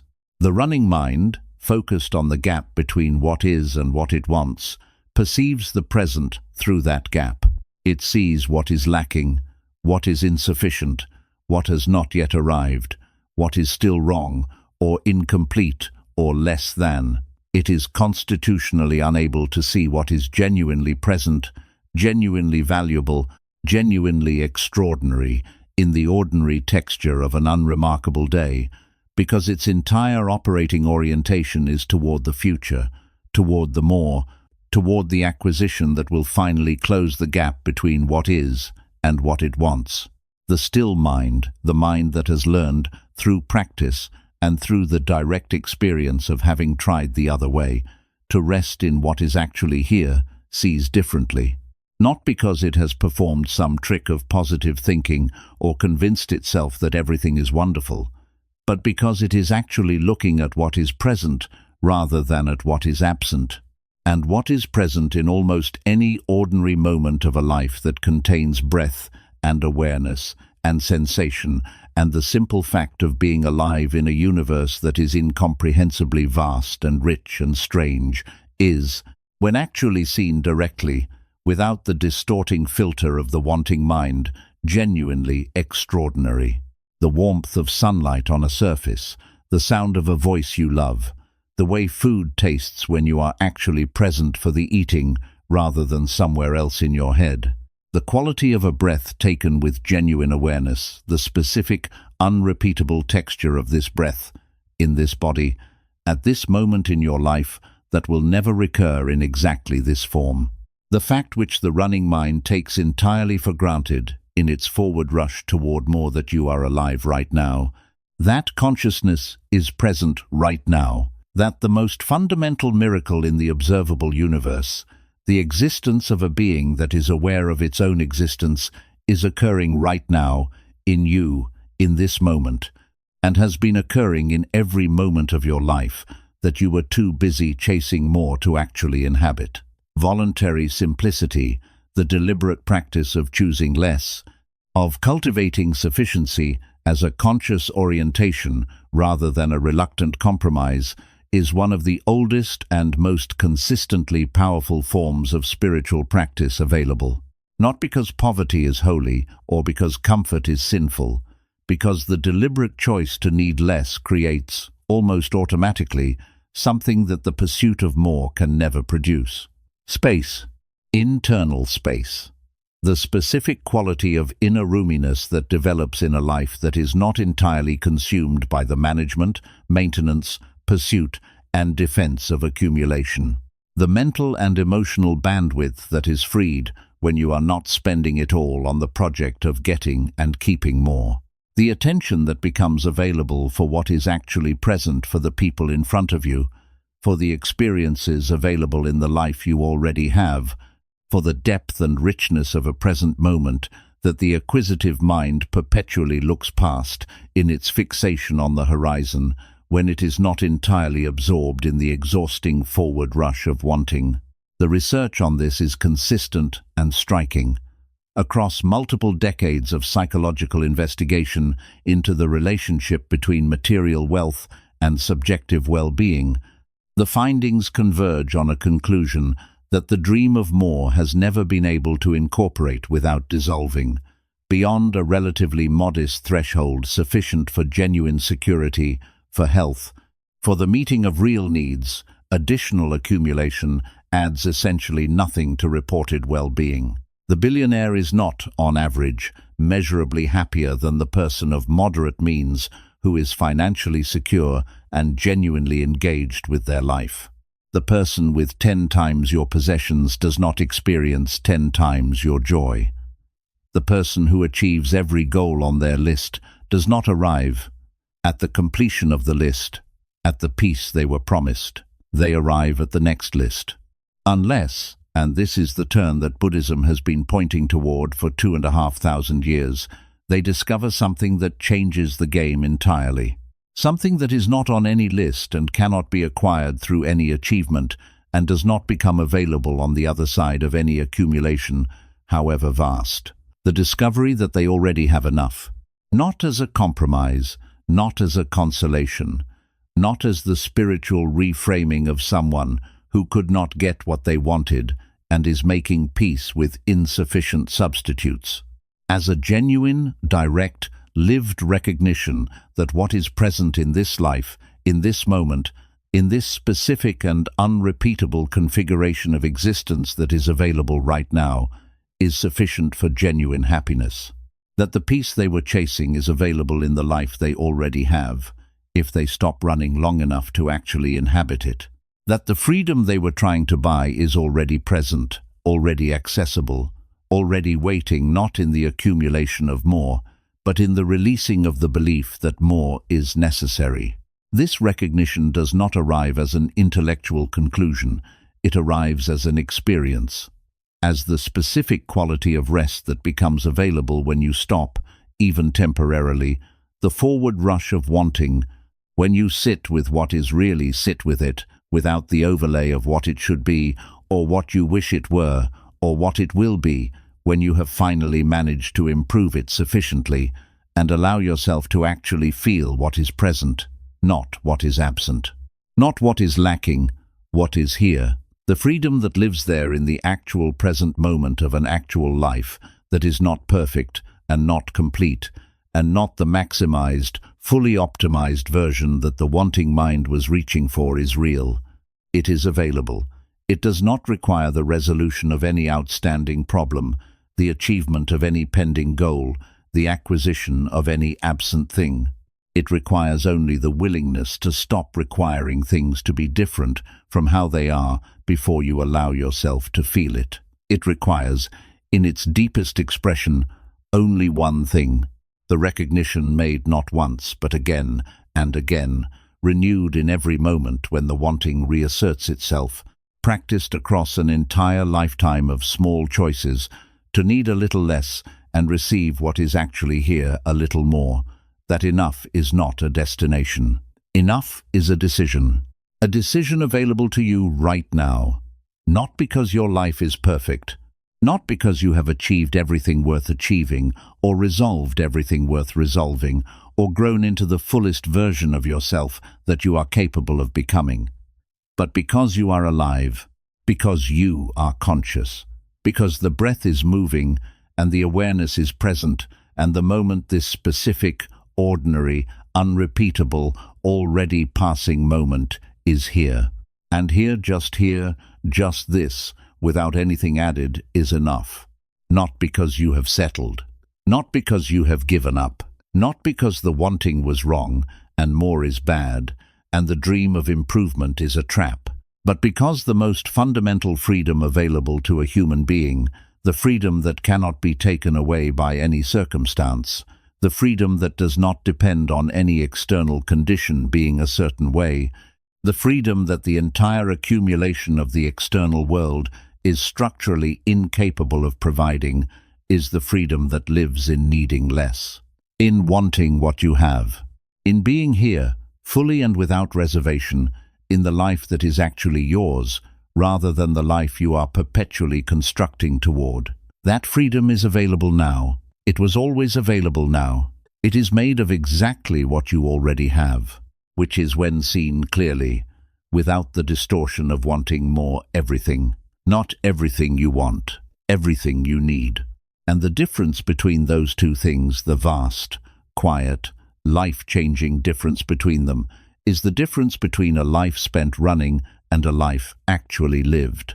Stop running. You are already here. And here, just this breath, just this moment, just this life that is yours and is already enough, is where freedom has always lived. Not ahead of you, inside you, in the needing less, in the receiving what is, in the radical, simple, endlessly available act of deciding against every conditioning, against every advertisement, against every cultural message that has been telling you since before you could speak that you are not enough and do not have enough and must always be reaching for more. That enough is not something you find at the end of the reaching. Enough is what you are. Enough is what you have. Enough is what this moment, this imperfect, ordinary, extraordinary, unrepeatable moment of your actual life already is. Receive it. Not tomorrow. Now. Here. This. Enough. 18. The deepest form of courage is choosing peace in a world that profits from your chaos. There is a system. It operates largely invisibly, not through conspiracy or malice or the deliberate orchestration of shadowy forces meeting in rooms to decide how best to keep humanity anxious and dissatisfied and perpetually reaching for something just out of grasp. It operates through something far more ordinary and far more pervasive than conspiracy. It operates through incentive, through the simple, value-neutral, utterly amoral logic of systems that grow when certain human conditions are maintained and shrink when those conditions are resolved. The condition the system requires, the condition it has spent decades learning to cultivate, to amplify, to normalize, to make so thoroughly ambient that it becomes indistinguishable from reality itself, is chaos. Inner chaos. The specific quality of psychological turbulence that keeps a human being permanently dissatisfied, permanently comparing, permanently anxious about their standing, permanently uncertain about their worth, permanently hungry for the next thing that will finally quiet the noise and deliver the peace that was promised and never quite arrives. This condition has another name. It is the state that every advertisement is designed to activate.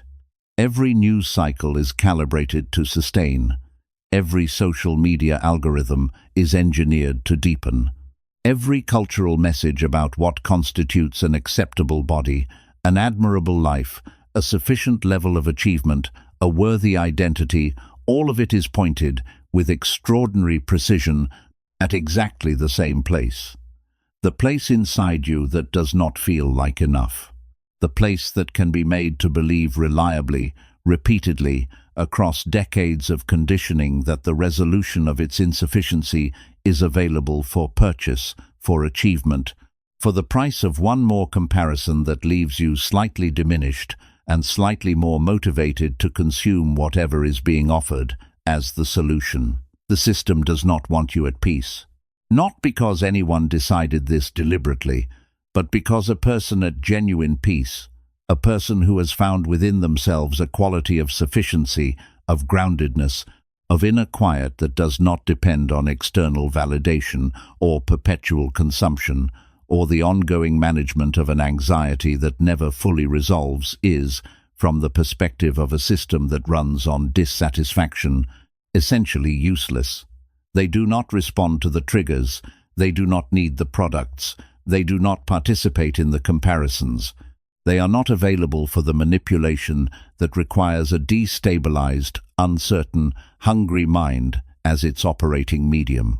Peace, in a world built on chaos, is a radical act, and choosing it genuinely, consistently, against the relentless current of a culture that profits from your unrest is not the passive, retiring, conflict-avoiding thing that the word peace sometimes implies.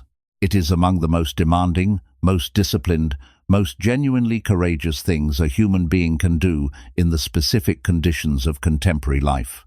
Buddhism has always understood that the spiritual path is not separate from the world. It does not exist in a protected enclave somewhere outside the conditions of actual human life, available only to those who have renounced everything and retreated to somewhere the noise cannot reach. The path is walked in the middle of the noise, in the marketplace, in the family home, in the office, in the scrolling and the comparing and the daily confrontation with a world that is specifically, architecturally designed to pull you away from your own center and keep you circling at the periphery of your own life, responding to stimuli rather than living from depth. The Buddha himself, after his enlightenment, did not remain in the forest. He walked into the world. He taught in cities and villages and public spaces. He engaged with kings and merchants and farmers and outcasts. He did not pretend that the world was not what it was, chaotic, suffering-producing, shot through with the conditions that generate dukkha at every level. He engaged with it directly, clearly, compassionately, from a place of such profound inner stability that the chaos of the world moved through him without moving him, without destabilizing the ground from which he operated, without pulling him away from the quality of presence and clarity that he had discovered was available to every human being willing to do the genuine work of finding it. That quality, the ability to be in the world without being of it, to engage fully without being swept away, to meet the chaos without becoming the chaos, is what the Tibetan Buddhist tradition calls inner renunciation, not the outer renunciation of someone who withdraws from the world in order to protect their practice from the contamination of worldly life. The far more difficult inner renunciation of someone who remains fully engaged with the world while renouncing repeatedly, in every moment where it is tested, in every encounter with the triggers and provocations and deliberate destabilizations that the world provides in endless supply, the automatic, conditioned, previously unconscious tendency to be controlled by it. This is the battleground that most spiritual teachings do not address with sufficient directness. The battleground is not exotic. It is not located in some peak experience of meditation or some dramatic encounter with spiritual truth on a mountaintop. It is located in the ordinary Tuesday morning when the phone buzzes with something specifically designed to activate your insecurity. In the moment when a carefully crafted piece of content puts in front of you a comparison that is intended to make you feel behind, insufficient, less than. In the conversation where someone says something that was specifically aimed at your wound and landed. In the news cycle that is calibrated to produce outrage and fear and helplessness in precisely the proportion required to keep you engaged and scrolling and unable to look away. In the social environment that communicates, through 1,000 subtle and not-so-subtle signals, that your worth is conditional, your belonging is provisional, your security is one wrong move away from being revoked. These are the moments that test the practice. These are the moments when the difference between someone who has genuinely cultivated inner peace and someone who performs it in comfortable conditions becomes clear. Because anyone can be peaceful in a retreat center. Anyone can maintain equanimity in a quiet room with a candle and gentle music and no obligations. The practice is not demonstrated in those conditions. It is demonstrated here. In the noise, in the middle of the system that profits from your chaos, when the triggers are present and the conditioning is activated, and every instinct shaped by years of living inside that system is pulling you toward the familiar, painful, ultimately serving no one but the system reaction. The reaction of comparison, of inadequacy, of outrage, of anxiety, of the desperate need to respond, to defend, to consume, to compete, to manage the discomfort by doing the thing the system is designed to make you do, which is, in some form or another, always the same thing. To give your peace away, to trade your groundedness for the temporary relief of reaction, to allow your inner state to be determined by external stimuli rather than by the deeper, quieter, more genuinely yours quality of awareness that the practice has been cultivating. Choosing not to do this, choosing in the moment when the trigger is most activated and the pull is strongest, To remain connected to your own center, rather than be dragged to the periphery, is not passivity. It is not indifference to injustice or numbness to genuine suffering, or the spiritual bypassing of real problems that require real responses. It is something that looks, from the outside, like stillness, but is, from the inside, an act of tremendous, trained, continuously renewed effort. It is the effort of not being controlled, of not being available, of refusing quietly, without announcement, without the performance of spiritual superiority, to be the raw material that the chaos machine requires in order to run. Marcus Aurelius, writing in the 2nd century from the position of someone who was simultaneously one of the most powerful people in the known world and one of its most thoughtful students of inner life, returned again and again to this theme. He was surrounded, in every direction, by the specific chaos of his particular world wars and plagues and political intrigue and the relentless demands of an empire that required his constant engagement. He could not withdraw. He could not retreat to conditions more conducive to inner peace. He had to find the peace, cultivate it, defend it, renew it daily in the middle of everything, in the noise, in the demands, in the full complexity of a life that gave him no option to wait for better conditions. And what he discovered, what he recorded in the private journals that were never intended for publication, and that therefore carry an authenticity and a rawness that more curated spiritual writing sometimes lacks, was that the peace was available there, in the middle of everything, not despite the chaos, but in response to it, specifically in the practice of returning, again and again, to the thing that was his alone, the one thing that the chaos could not touch unless he allowed it to, his own quality of mind, his own inner orientation, his own choice, renewable in every moment, about how to meet what was happening.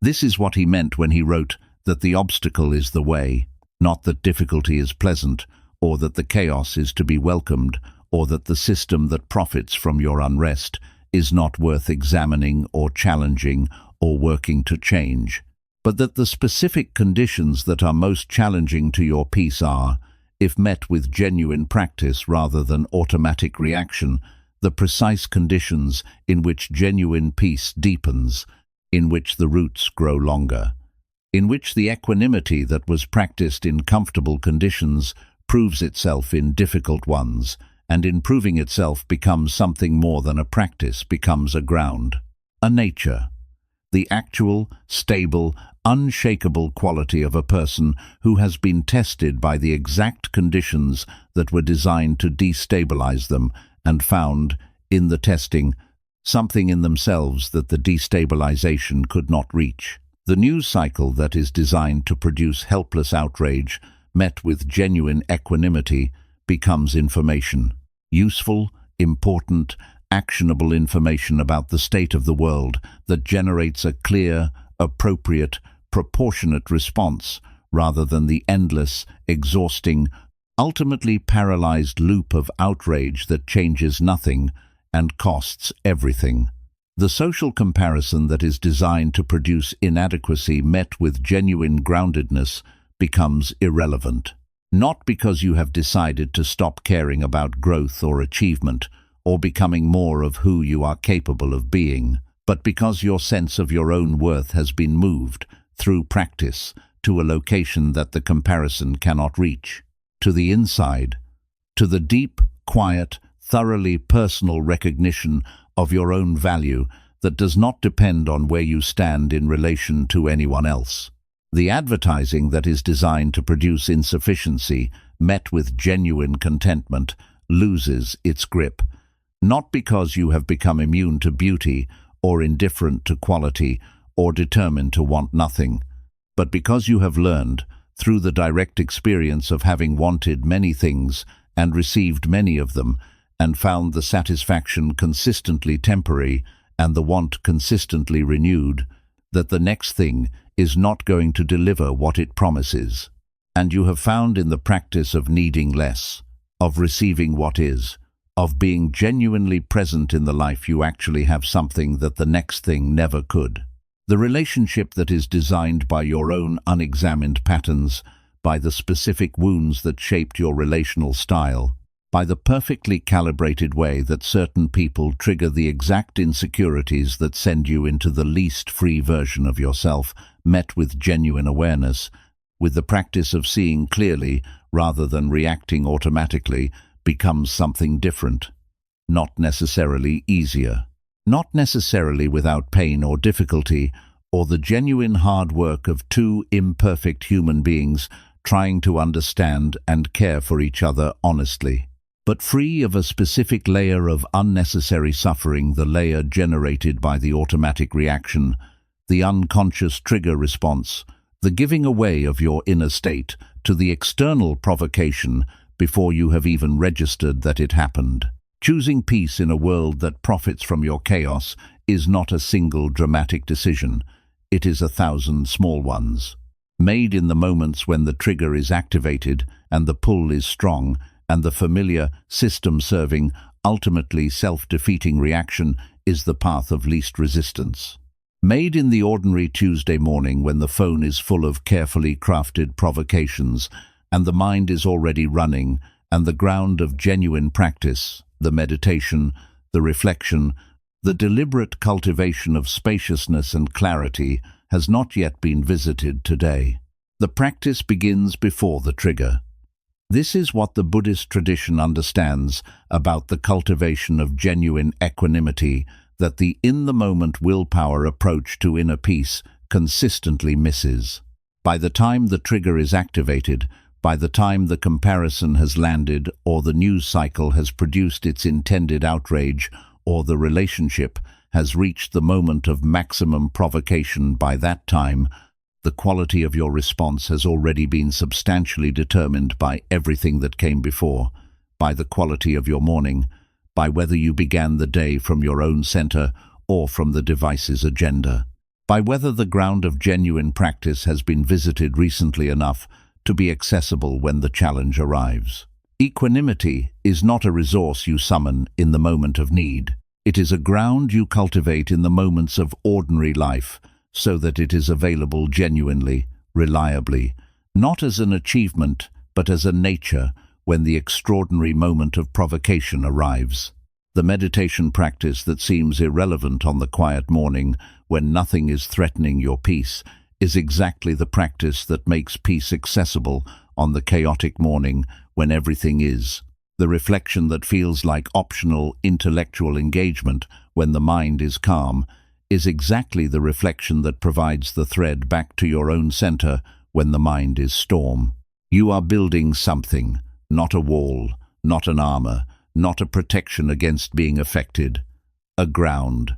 The specific, deep, thoroughly real quality of inner stability that develops in a person who has been practicing imperfectly, inconsistently, getting up after every fall, beginning again after every disruption, the genuine, daily, unsexy, profoundly important work of knowing who they are beneath the noise, of returning again and again to the center that is theirs and no one else's, of choosing, in the small moments and the large ones, the moments of ordinary life and the moments of maximum provocation, the thing that the system that profits from their chaos is specifically designed to prevent them from choosing.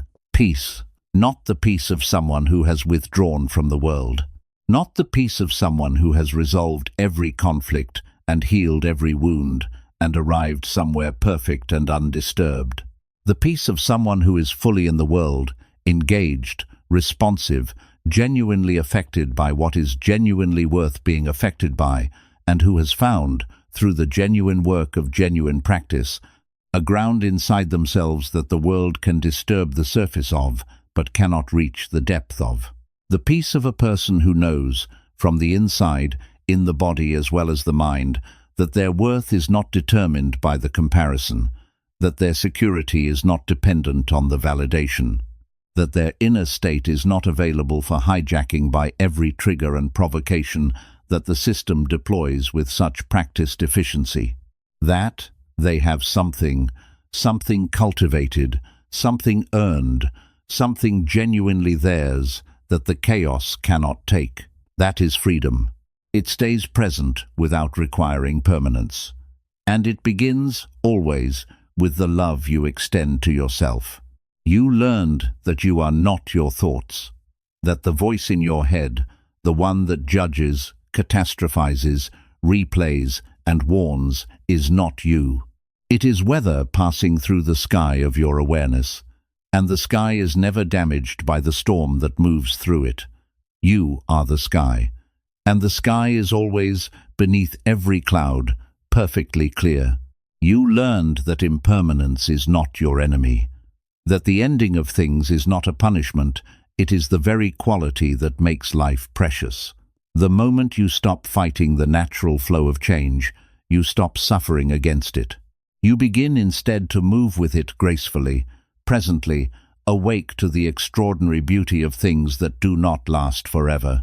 You learned that forgiveness is not a gift you give to the person who hurt you. It is the weight you finally agree to put down. It is the moment you look at the poison you have been carrying and decide quietly, firmly, for yourself alone, that you are done drinking it. Not because they deserve your release, because you deserve your freedom. You learned that the self you have spent your entire life defending is not as solid or as permanent as you believed. That the story your mind tells about who you are is a construction useful but not absolute. And that when you hold that story lightly, when you stop organizing your entire emotional life around protecting it, something opens. You become capable of growth, of genuine connection, of a freedom that the defended self can never access. You learned that silence is not emptiness, that the stillness you have been running from, filling every quiet moment with noise, distraction, and motion, is not a void. It is a depth, and at the bottom of that depth lives a quality of intelligence, clarity, and peace that no amount of external achievement can manufacture. And finally, you learned that happiness is not a destination. It is not waiting for you on the other side of the next success, the next relationship, the next version of yourself. It has never been ahead of you.